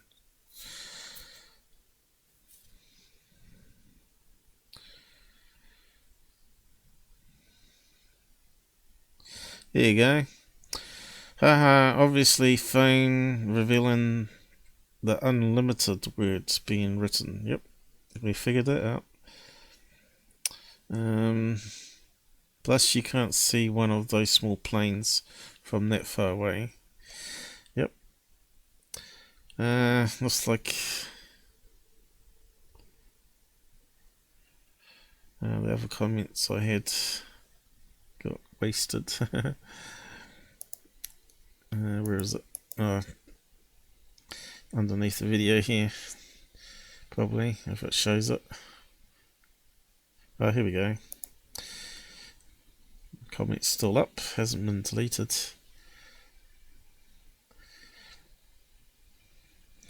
Here we go. Tyler, he knows it's all crap, but the viewers lap it all up. That's the problem, mate. Oh, just shut up. If you know what it says, just say it. Prove the logic, rationality, instead of being a troll. They're always defending Tyler, aren't they? Stupid people. YouTube it. Yo, it fully says unlimited, it does.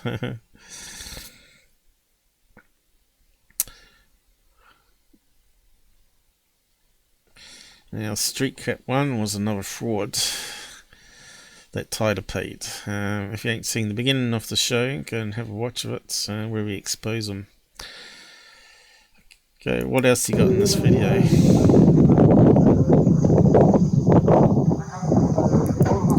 I guess what sounds like a jet engine is actually a really windy day.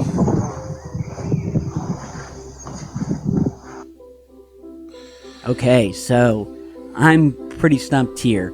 I don't know if these are some sort of planes giving off these strange Morse code-like markings up in the sky. I don't see any planes, but if we have any Morse code readers here, is this Morse code? Is this some sort of message? And if it's not from a plane, could it be from some other source that is simply trying to communicate with us using one of our most basic languages, which is Morse code? It's very intriguing footage, showing you some close-ups here, and yeah, the individual in the video seems to be saying... For starters, Morse code is dots and regular lines, right? And it looks nothing like dot matrix. Morse code, right? In case people don't know what it is.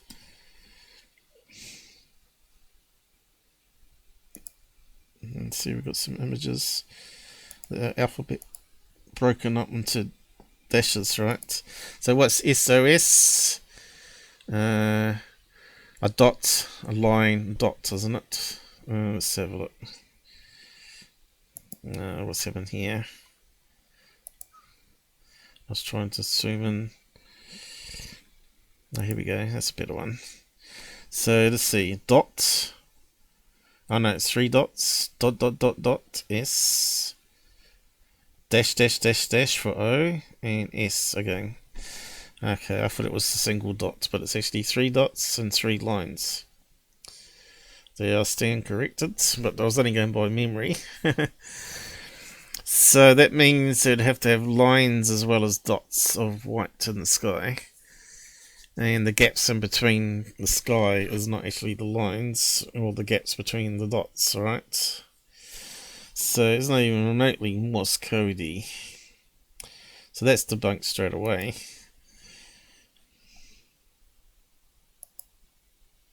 German translated to English, hello dear, what is this? Morse marks, UFOs, nozzle jets, who knows more.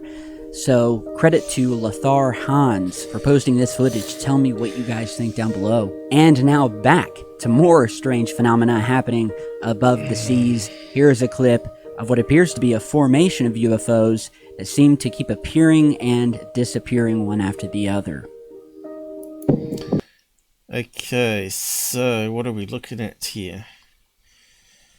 The thing is this the sea behind? Is it like a false horizon here? See, that could be the sea, low cloud, and then the sky above, right? So I'm not too sure if all this here is sky plus a cloud, or if that's all sea and that's actually something on water.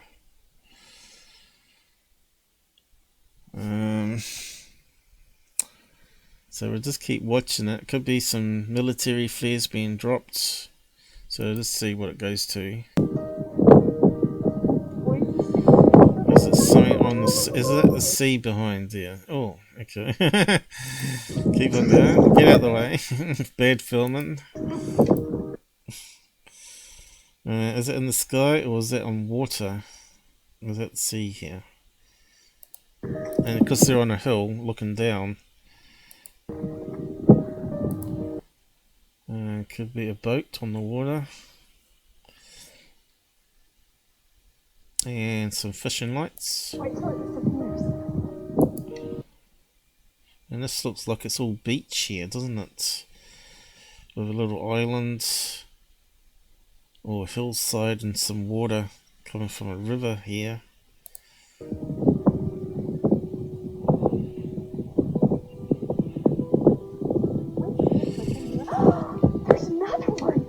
Okay, that looks like military flares, maybe. Or SOS flares. It's got to be UFOs, though, because on Tyler's channel, he's the top researcher, right?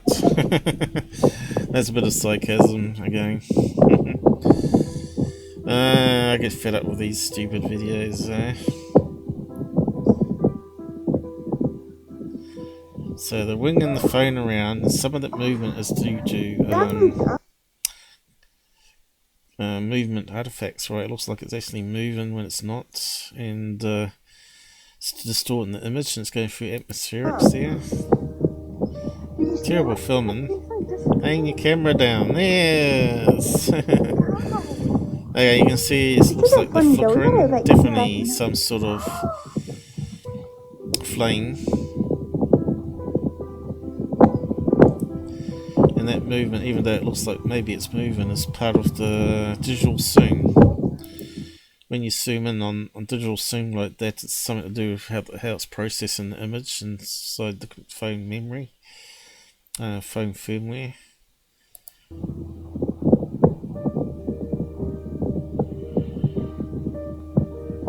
Okay, what's he going to say it is? What's he going to say? He's not going to say the honest thing, that it's most likely a flare.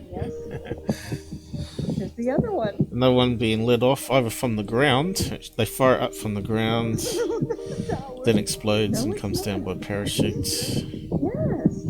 It's probably handheld flares, parachute flares. You don't see it going up, that's the thing.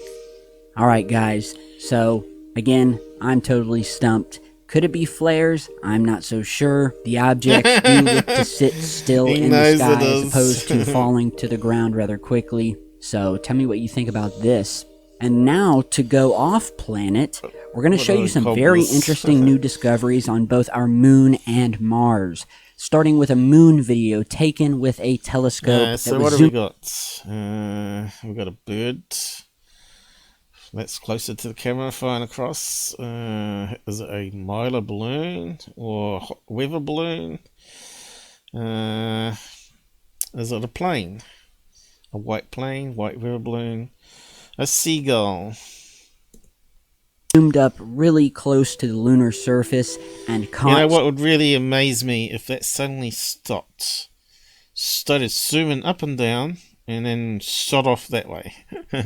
Then we know it's aliens. But here, this looks like something man-made. Something that is obviously much closer to the... Can I see some wings flipping? Moon out in space than it is to Earth, because if this object was close to Earth, it would show up as just one massive blur quickly passing by the screen, such as a plane. But whatever... No, it wouldn't. It doesn't. We've got lots of images online that shows the plane clear as day. This object is, it's much closer to the moon, and it... this one's a wee bit stranger, but still it's not doing anything alien, like suddenly stopping and shooting upwards, you know. Could be simply just a LED balloon and high winds there. In the slipstream, you know, it might be calm where they're filming, but you go a few 100 feet up, which I've talked about and proven in science charts, that you can get a wind that's quite fast, a couple 100 feet above you. It looks to be glowing red, which could be a sign of possible thrusters or energy. I don't know. Tell me what you It could be a possible LED balloon. think. All right, so... And that one... Yeah, this thing is... I don't know, it looks to me like a seagull glowing in air currency, and it's flipping glowing occasionally. Like the sun. It's totally bright. Okay, let's just have a look. Is it going to let us do frame by frame?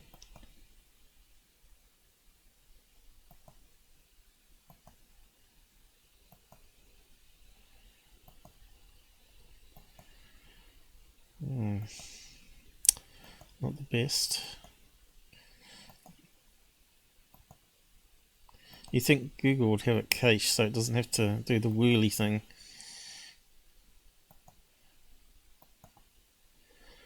In that case, it's possibly again an LED balloon. It's, I don't know. Is that the same one, or is that? I highly doubt it's a satellite. Oh, no, of any that's an kind. LED balloon. Is that the moon one he zoomed in there, though? Let me just have a look. Thrusters or energy much closer to the moon out in space than it is to Earth, because if this object was close to Earth, it would show up as just one massive blur quickly passing by the screen, such as a plane. But whatever this is that the moon or the object is, it's much closer. No, that's so different. Closer to the moon, and it looks to be glowing red, which... it's a bit confusing here because it switches back to the moon right, one. but this thing looks to be glowing with some sort of plasma. It looks... Okay, so is that the sky or the moon? It's like a mini sun. Can we tell if it's the moon? Passing by the moon, so very anomalous. Okay, it's the moon. That's the one I want to slow down. Can we see any sort of flapping? The sun just illuminating it, that's all.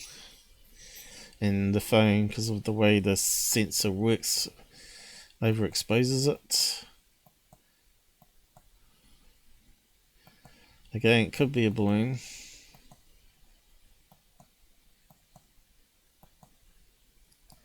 Yeah, it could be a distant plane too. But I thought I saw some flapping there, but maybe I was wrong.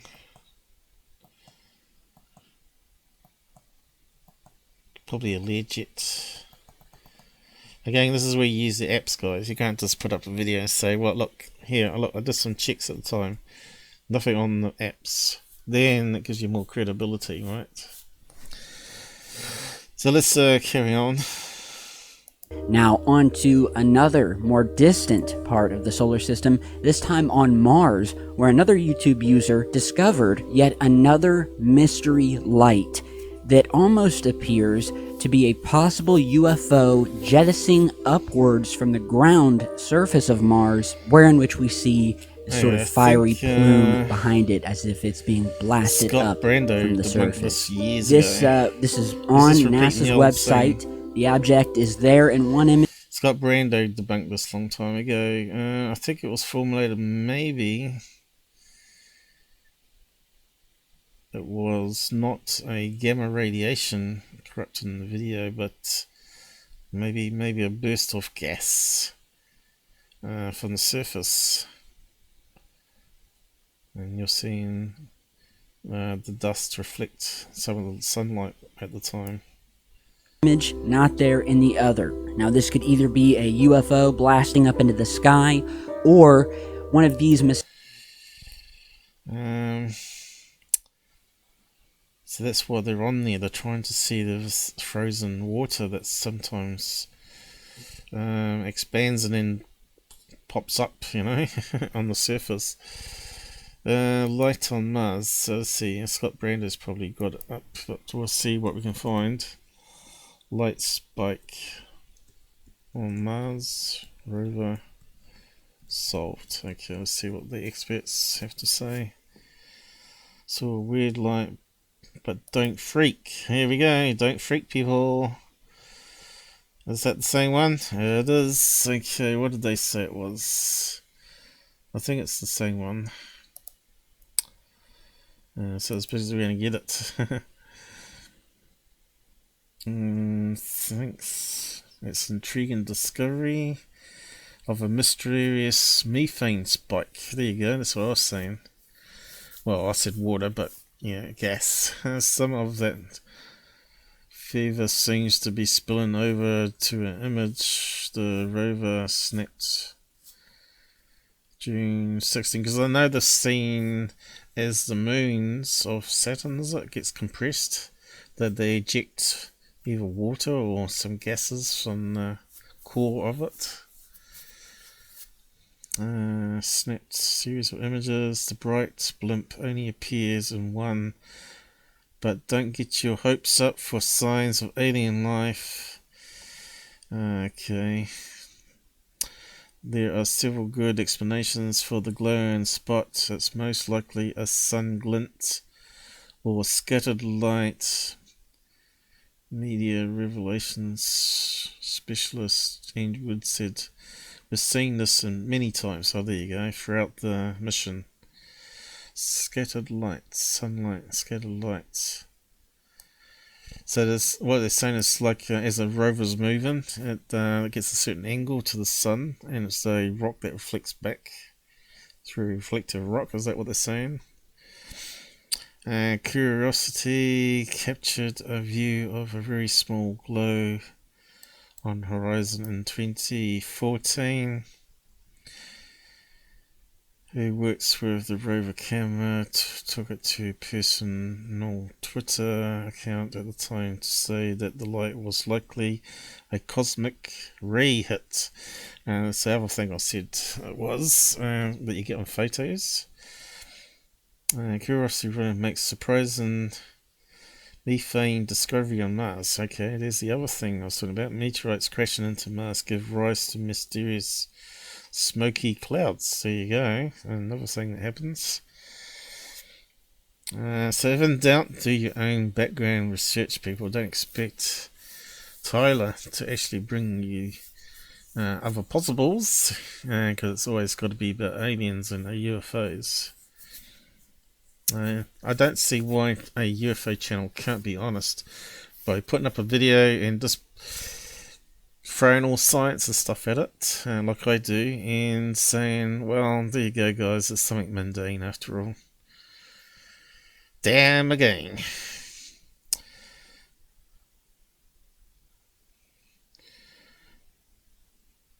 Okay, so there's a bit of stuff on there. Let's see, net. But it's probably going to be other stuff out there. Where's my search gone? Okay, here we go.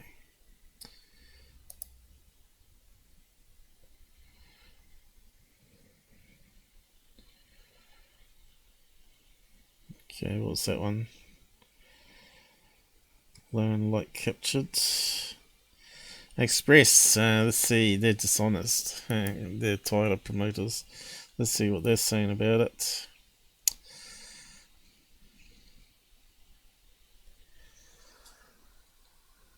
I thought I saw something pop up there on the other screen.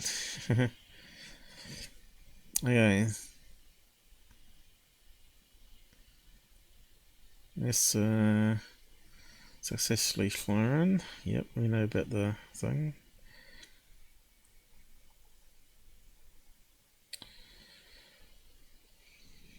Black and white photographs showed the desert landscape. A tiny elongated white blob appeared. Sent the conspiracy theories into meltdown. What's that? Scott C. Warren? Okay. Commented on the anomaly, one wrote, Mars rover captured a glowing light in the distance, alien signals. Or was it just the the drone with the light reflecting off it? Okay, they call it the helicopter. Successfully made the first flights. It's definitely aliens. And the third claim, it could indicate there is an intelligent life below the ground. NASA quickly shut down the sensational claims. They believed it was more likely to have been a cosmic ray, some kind of camera lens flare, or sunlight reflecting off rocks. Okay, so they're not too sure.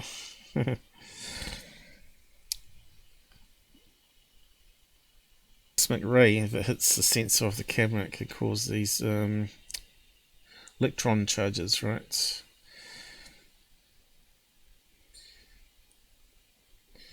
This way you should have several cameras aimed in the same way. So if it only happens on one camera and doesn't show up on the other camera, you can eliminate it being something in the distance, but something actually on the sensor or on the lens. Some dirt gets bringed up on the lens, and you end up with black things on that appears to be in the sky when it's not. So it's like reflection, maybe. Mysterious lights that have just appeared on the surface, and we've seen this before. Remember a couple of years back there was this big story about this mystery light jetting up from the surface of Mars, and you're seeing images of that here, where the one of the Mars rovers was snapping pics, and it just happened to catch what you are. So they just said, NASA just said they see them all the time, right? It kind of does look like a jet of vapor going up from the ground, though, doesn't it? But I can see it could easily be a cosmic ray particle coming into the sensor. It could be as the camera's panning and the sunlight's reflecting off this direction here, and it's just the right angle. Looking at now, in the distance, what appeared to be a flare of white light flashing far in the distance. Here you're seeing a close-up of that. And this isn't the first time we've seen these mystery lights, not above Mars, but coming up. It's not like it sort of goes up and then stops and then goes off really fast this direction and flies back into frame and lands again. You know, that would be like the smoking guns. That seems not natural. But, yeah. From the surface, or down on the surface, here is yet another image taken by a rover, this time of another light off to the left as we zoom in. And lastly, besides the dark objects that have been captured by the Mars rovers flying in the sky, many of them in saucer or triangular-like shapes, we've also had these shiny or light-covered UFOs hovering above the surface, as you're seeing in this image here. So yeah, guys, this definitely to me looks like something shooting up from the surface of Mars, and it instantly reminded me of something. Wrong. Misinformation. From the surface of the moon, we can. This is a moon picture, and guess what we're looking at? Artifact. See the blackness here? That's because it's all spud cammy. All these are made up of individual photographs, right? Which they stitched together, and that's just missing data where they transmitted it back, but the data got lost. So you got a rectangle square block here, which is blurred on purpose by Mr. Streetcap. And then you got one here that's actually got some missing data as well, but in this case it looks like it's only just the color information, and it appears to be all white, right? So that's totally missing data, a square block, and then you got the white patch here, which is just the color information has been lost, but you can still see part of the crater goes into that whiteness here. See that there? Yes, but from away, far away, it looks like a rocket speeding along, like Buck Rogers or what's that, Flash Gordon. See the UFO in black with the light coming from behind it.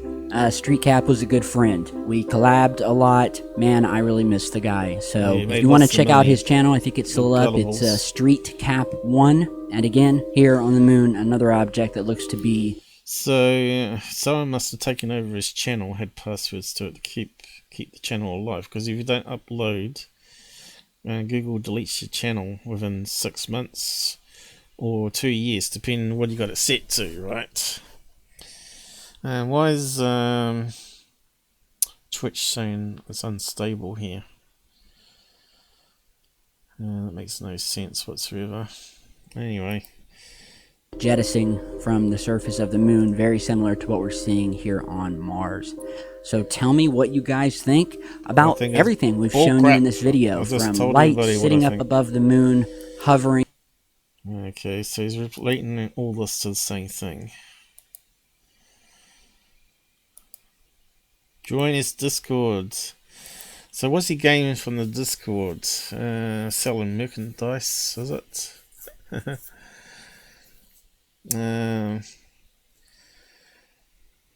Terrible, really. 3,000 members there.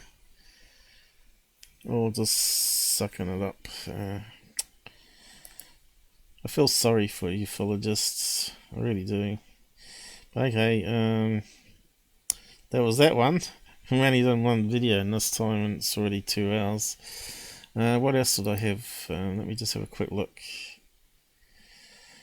Alright, we've got third phase, so maybe we can always come back to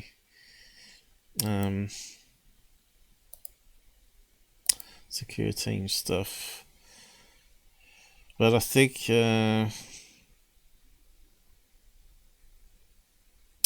it's about Pentagon, which we just looked at earlier anyway. That they say it wasn't aliens in the leaked videos.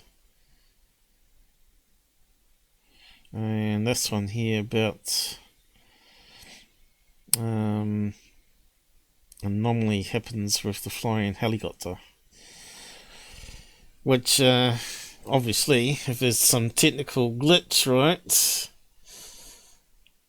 Or a gust of wind that's not expected, you'd expect it to come crashing down, wouldn't you? Or sort of have to compensate. Because I suspect there's going to be little whirlwinds, like you get eddy, what do you call it? These little dust devils, right? It's got to be dust devils on Mars, just like you get on the Earth. But more likely it's going to be a technical fault, maybe a bolt fell off. So yeah, I suppose they haven't got any way to repair that thing. You got two blades going in opposite directions. It's got more moving parts where it goes wrong. What they should have done, if I built that, would have been a helium balloon. Just take a tube off. I don't know why to play that. Let's see if we got a close up of it. I would have done it like it sort of blows up a little balloon each time of helium. and get rid of the blades completely, right? And sort of had it tethered to the rover. So at least then you could pan the camera around, look down, look up, and then just draw it back in like a fishing line. Or at least maybe do both, you know, have a real drone, but also have the backup with the balloon idea. But when you got so many moving parts, it's going to go wrong sooner than later, isn't it? Anyway, what was that one here again? This is about the news reports.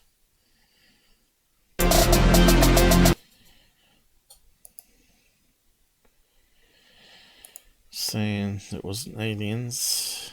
Anything else here? Lou on Fox News, is it? Saying probably disappointed. And they're trying to discredit him now. His direction. So it's all old news, you know. I just don't want to cover the same old crap for everybody, because everybody's already heard it already. Okay, this one might be something new. Let's just have a look at this one. In a video I did. Okay, this looks very familiar to something I've debunked previously. Let's see, where does it start? TS-103 mission, which was a Hubble Space Telescope servicing mission by the Space Shuttle Discovery. The mission launched from Kennedy Space Center, Florida on December 19, 1999, and returned on December 27, 1999. And so we have the Hubble telescope up there. You guys have all heard of the Hubble telescope. And so they sent the shuttle up there to do some maintenance, because apparently this Hubble telescope was on life support, as it could not reposition itself and collect solar power. So it was put to sleep, and the service mission was brought forward, as it was critical to keep the telescope operational. Now, during this, there were many people inside of the space shuttle looking out the porthole windows on the shuttle, as you're seeing in this image here. Now, I want you guys to look at the faces of these guys as they are snapping this picture.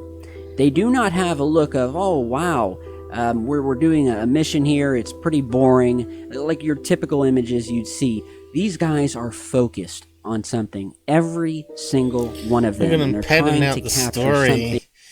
trying to read their minds, what they're thinking.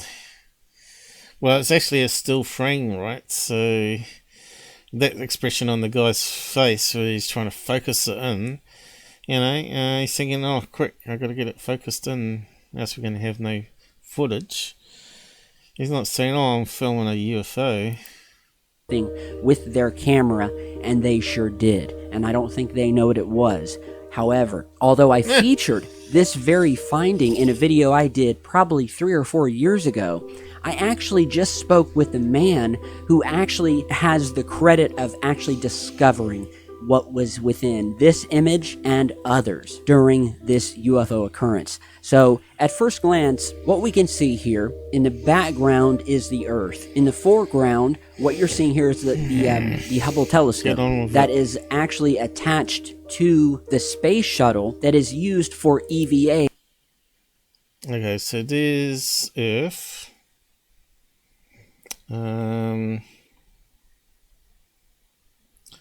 Solar panel. Robot arm from the shuttle, grabbing it. There's the other solar panel. Now let's keep on going. Okay, we sort of got that sussed out. And service missions and astronaut spacewalks, where the astronauts will be hooked to this arm. And while it may look small in the pictures, this robotic arm is massive. We're talking bigger than a couple of school buses. And as you're looking at this image, you'll notice something in the distance, right in between the Hubble telescope and Earth. And as we zoom in here, and as I analyzed this image in that video I did 3 or 4 years ago, I took this as an obvious UFO, and that obviously looked to me like a metallic disc of some sort. Here you're seeing zoomed in. Kind of looks like a reflection of part of this. Well, this is in reflection here. I need to see it on video to be sure. But it kind of looks like a reflection to me. This is not a part of the Hubble. This is not a part of the space. Okay.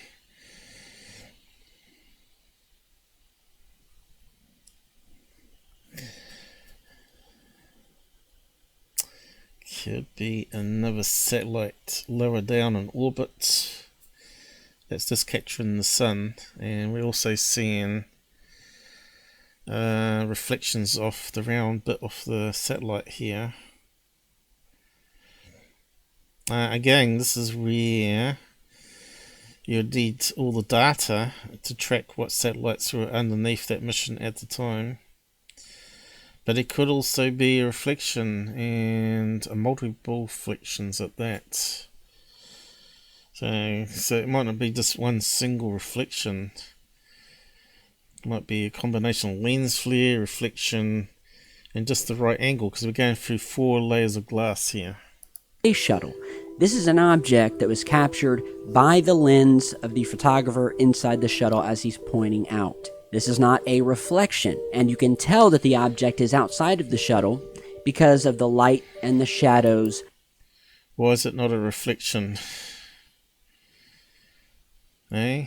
Why couldn't it be on the 4th layer of the glass on the opposite side of the camera, where the window they're looking through? Reflecting off of it, or so I thought. See, yeah, it's a lot of reflective stuff going this direction. And I see there's little black bits here where it can actually form those little cutout bits in between. I thought that this was just a simple flying saucer that was way in the distance, possibly. See the black lines here? The lot of reflections heading this way, and that would be where the bits where the lights cut out. And then you've got to invert the image going that way, because reflections work that way.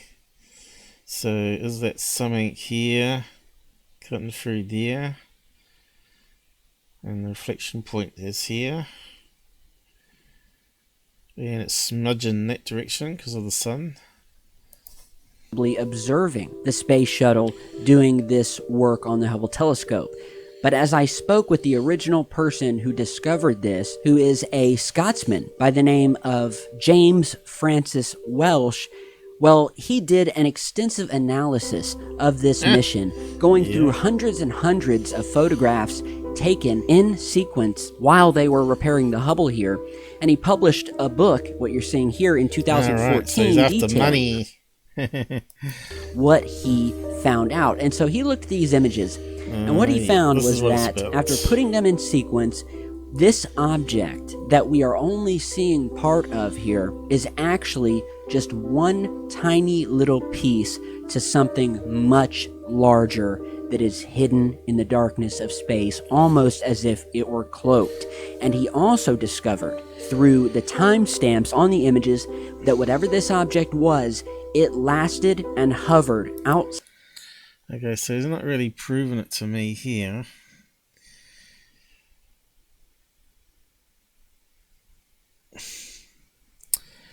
Because I can do stuff like that on the editor too. Well, it looks like some scratches here. So, could it be a scratch on his negative? Cosmic particle damage, maybe? I don't think it's digital camera back then, so it's gonna have to be some sort of negative, I'd say. Kind of looks like scratches. Side of the space shuttle for upward. And this is the so-called proof photographs that this guy's done in the book, huh? Really low grainy.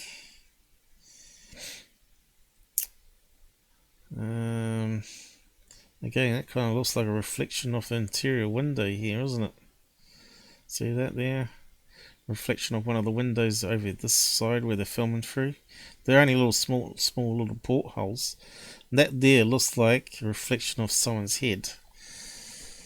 And there's a close-up, and it even looks like a face. Look, it looks like 2 eyes, a nose, and a mouth. That's what it is. It's just a reflection. He's just damped it up so you can see the reflection of the person taking the photograph, or a reflection of the person standing there. And some of this looks like scratches, maybe even. But despite that, the bright light looks like it's something reflected off the window myself, or a distance satellite underneath. It's possible, but yeah, I think we got that one solved. Got to remember, these are 4 layers thick. I'm not sure if I've shown information before. I think I have.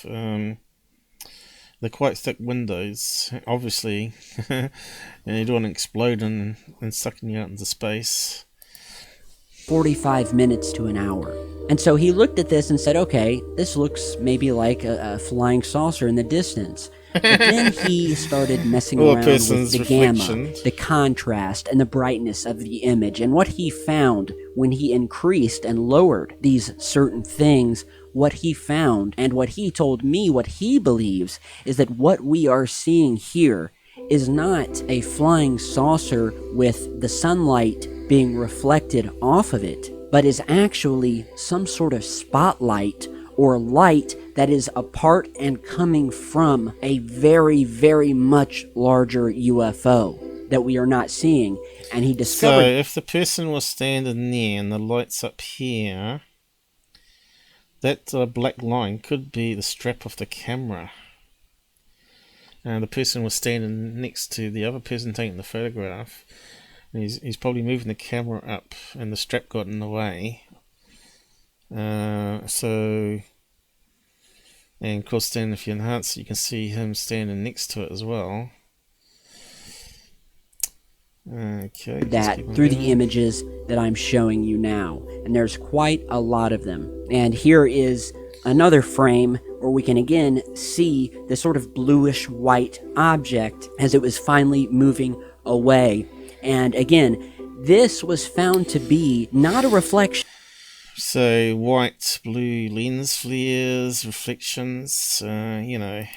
From the inside of the space shuttle, because when you actually increase the gamma and the contrast, you can see this. And then you can start to see people's reflections. Oh, looks like a camera or a strap. Massive ship that looks to have nuts and bolts and rivets and... You got nuts, have you, Tyler? A little light that we see in the beginning. Yeah, so what they've done here, never mess around with it. It's got a reflection on the window. Look, it definitely looks like a person standing. Look, I can even see some person's head here. Let me see if I can zoom in there. See the person? That's the person's face reflecting. See that? Come on, people. There's a person there. Reflecting back in through the window. If you can't see, that's a person in a black, well, at least it looks like a black shirt, but it could be any colour. Some of these could have been scratches, but again, it's just a reflection. You can see the window. Look, the window. So this person that wrote that book has probably made quite a lot of money from it, probably. And gullible people will buy it. Look, you can see the edge of the window even. Look, the curve goes around. I can't point and enhance it at the same time, unfortunately. Now you can see the layers of glass and the curvature in the window there. There's a person reflecting back. And that's a reflection of the space station, the telescope there. Look, I'm not wasting time on that. That's just so stupid. Debunked. Now look at this guy doing all this stupid analysis. You're going to have a brain like me, mate. So is there anyone here that fits that description of a shirt? Look, this guy here. Shirt. Let's see, this guy here. What kind? Is he wearing black? This one. This will be the one here, probably.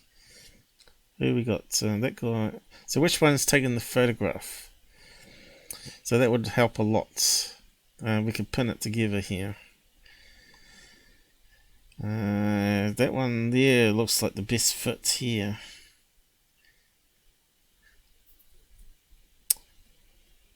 But someone's taken a picture of them taking a picture.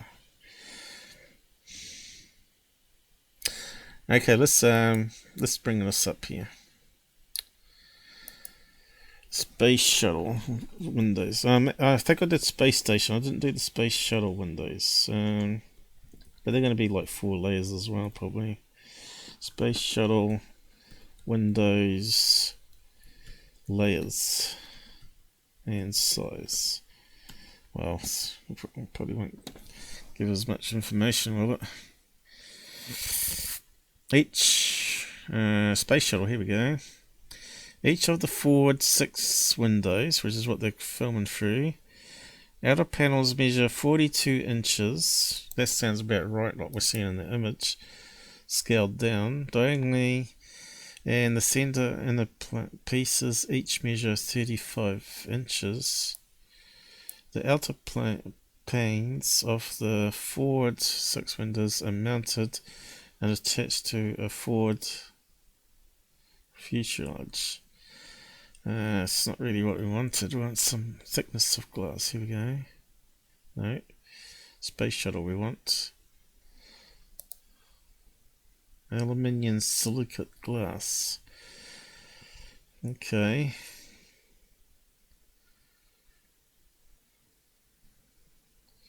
Three planes. Okay, the International Space Station is 4.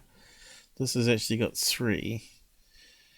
And there's an interior pressure plane because the pressure inside the orbiter is a lot higher than it is in the vacuum of space.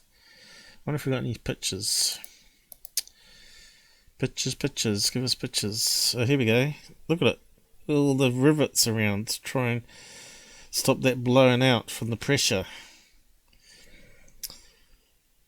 Yeah, that looks just like the little window that we saw in the photograph. You know, I haven't got it up now.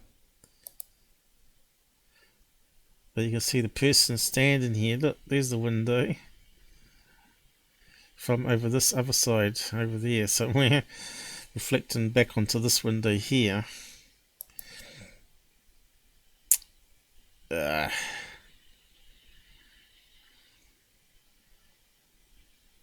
And there they are, there, little windows.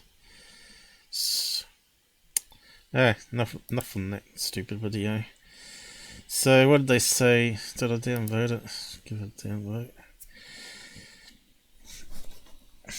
What's he saying? Disclosure already happened. You're back! Duh. Aliens are now thumbing their nostrils holes at our pilots. The shape of the lights looks like the Enterprise. I ain't gonna bother looking. Pretty sure UFOs are below our oceans. Yet we haven't proved it. Maybe because the oceans are so vast. I know this sounds crazy, but has anyone tried reaching out to the SDS crew and asking them? You don't need to, just ask me and I'll tell you. You know, it's the first time I was looking at that as well. Reverse psychology, they're letting you know. Silly people, silly comments. Can never confirm or deny. Let's get on to the third phase one, and that's that one covered for now, I think. Secureteam done for another week. And I might be able to do all this camera, thermal and stuff, what difference is next. We want to look at this one here. And I've already done some analysis on it. Just to speed up the process. This one here is so stupid. I think most of it's garbage they've been putting up. Fires, repeating lots of old footage again, but I think maybe this one is also old, but we'll just talk about it and wrap it up on that.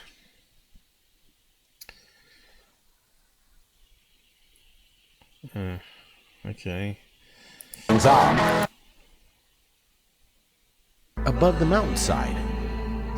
Is this some kind of optical illusion, a blimp? I don't think so, guys. There's something really peculiar in regards to what this... Well, there are some atmospherics, for sure, from that distance. Going through a lot of atmosphere here. It's obviously a hot day. A blimp is possible, but why? And it would be known by now. But these guys never research anything anyway, even the location to see what's there on Google Earth. But that would make that would be the common sense to do, is actually bring this up and see if there's a roadside next to it, aim in the same direction, see if you can see it, whether it's there now. That would be the logical thing to do. But I don't want to spend too long listening to these guys lap about it. You can see how far away it is. It's filmed wrongly again. If they did it as a portrait photograph, it would be a lot better quality too. But if they did a landscape of it here, that would help. Just here. Yeah, it's too bad there's people out there like the major media that wouldn't share something like this. This is incredible footage. I gotta say, I like what I'm looking at. You can see it's right up there on the... Is he playing that horrible music they wrote in the background? Top of the slope of that mountain off in the background. I'm thinking they're probably about 3 to 4 miles away from what they're looking at. They get a pretty... Yeah, there's a pixel UFO. Look at, here it is. You know, they're filming it portrait, which is wrong to start with.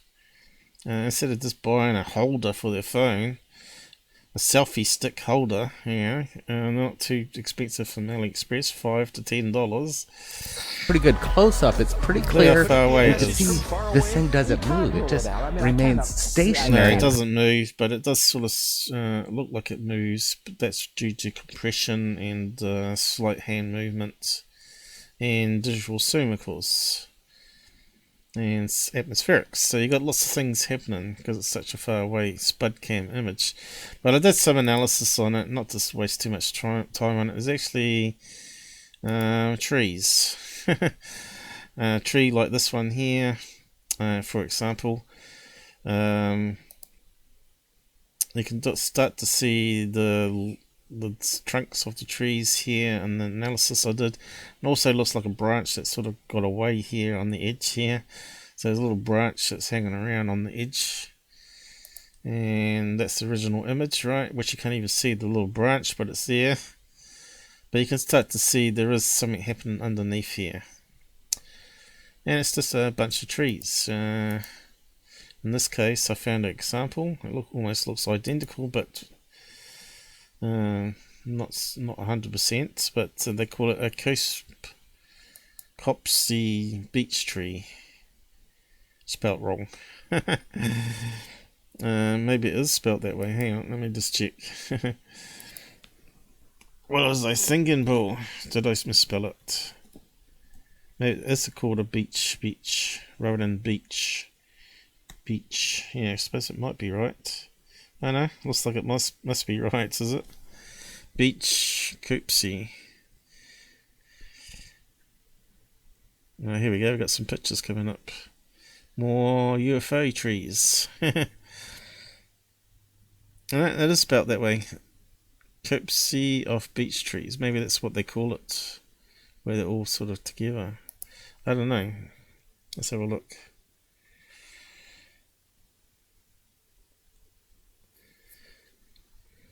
Copsey. What's Copsey mean? Okay, I gotta look this up. It was like 3 or 4 in the morning when I analysed it. What's that mean?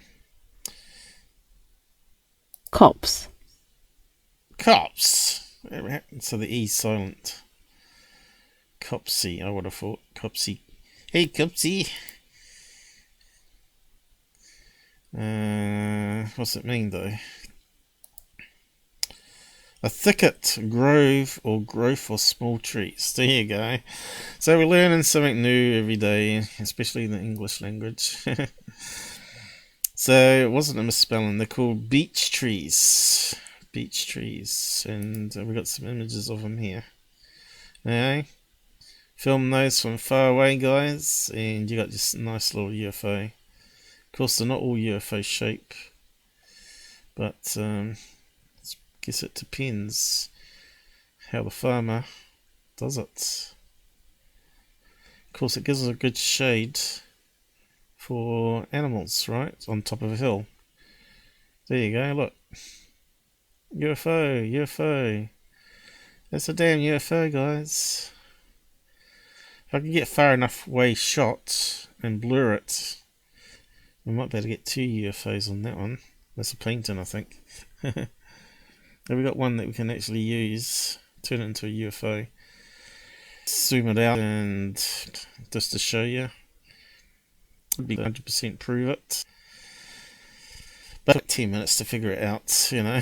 Just ask me if you're not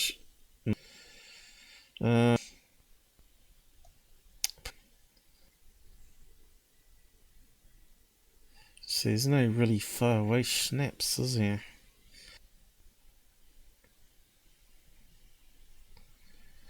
I wonder far away one.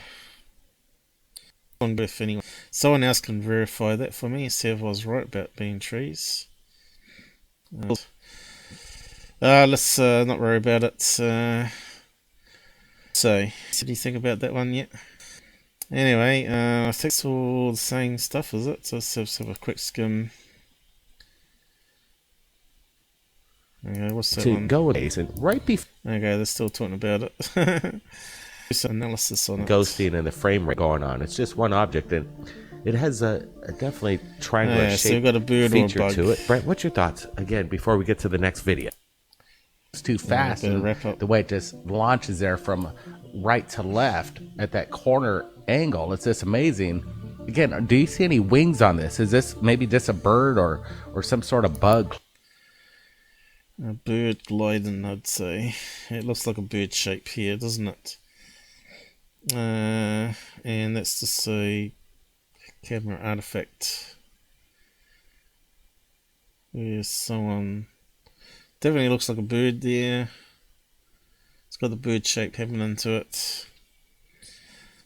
Gliding down from the tower, probably. Waste of time. Let's keep on going. Va demasiado rápido, loco, no lo sé. Oh Está my yendo God. rapidazo, loco. Okay, that looks like a mile of balloon and an air current on the top there. Possibly with an LED in it, even.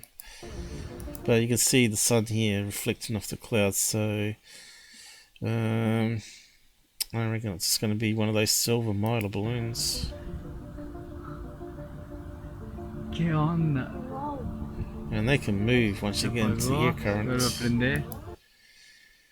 Yeah, so what else we got? Anything else that's interesting?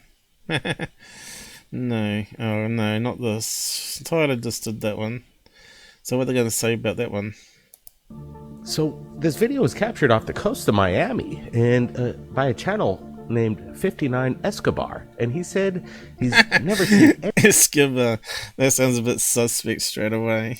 Anything like this in his life, and he's asking for anybody to give him any kind of answers to his questions again. Yeah, right. I could put up any video like that, knowing what it is, and say, what is it, guys? Oh, I got a million views already. Oh, thank you very much.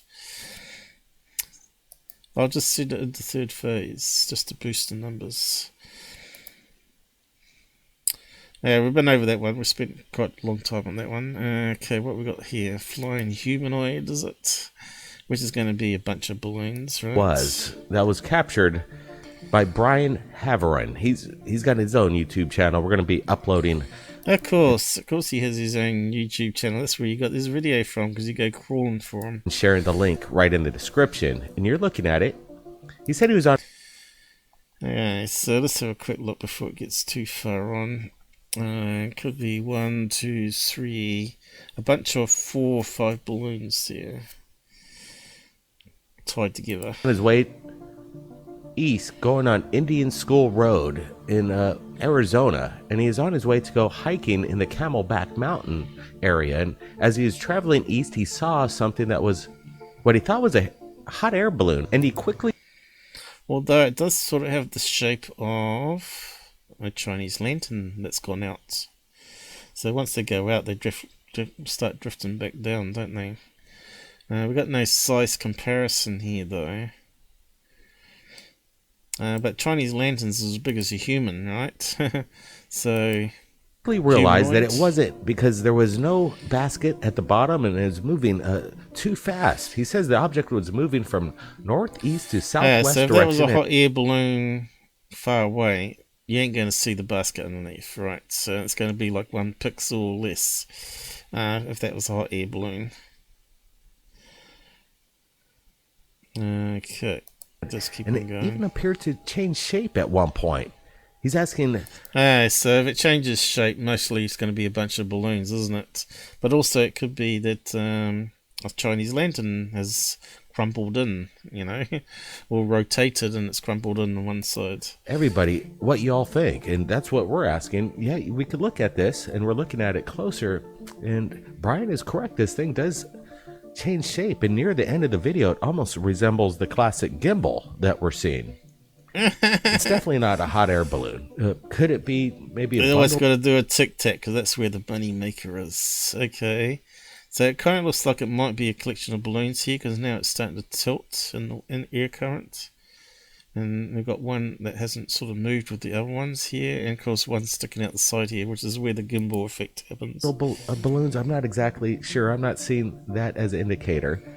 A drone. It's drifting in the air. Some people might say humanoid. I like the way it's really consistent in its flight pattern. Yeah. It's not really. Yeah, that's what happens with air currents. Erratic, but it's really consistent in its plane and its direction, and it's not really wobbling. It seems that it's kind of sturdy and rigid. Brent, any thoughts here?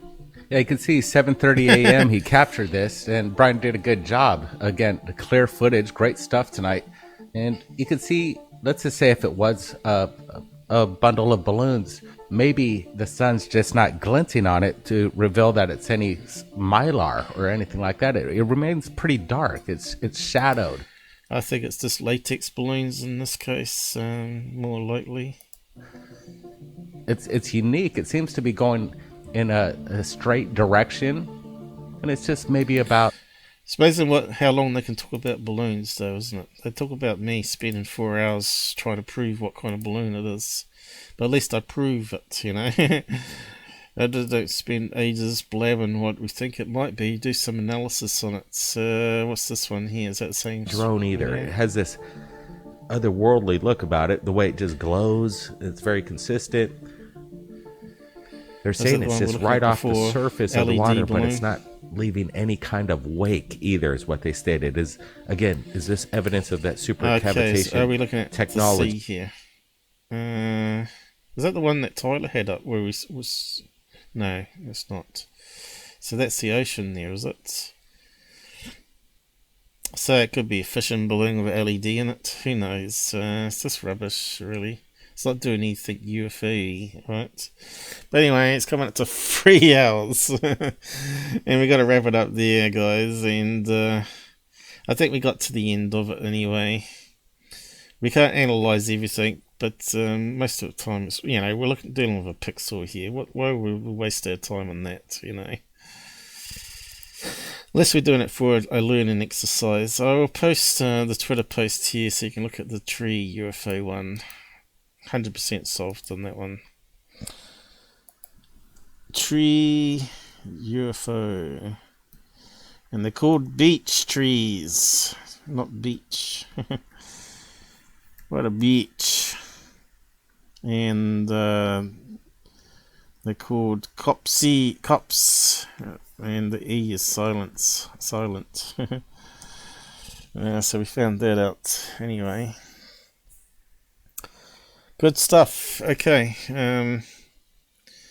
I will also copy the comments in a pinned comment if Google lets me. It's been deleting my comments lately.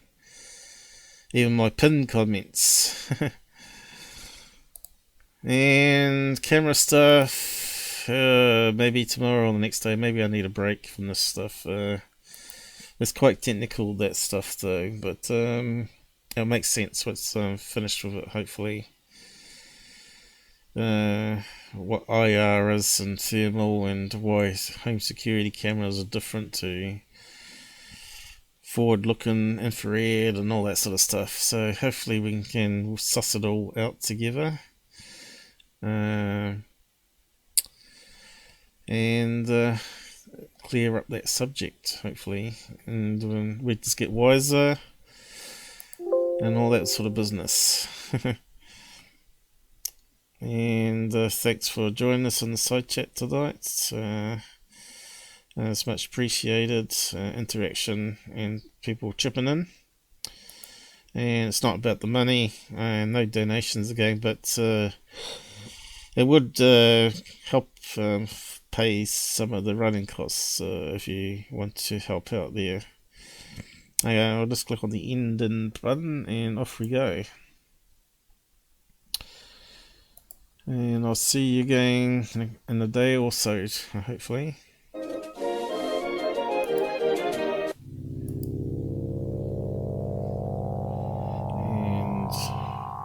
I better have a shower. I've not even had a shower yet. Oh, USB connection, that's not bad. Bad thing to beat at the time. Something's loose here somewhere.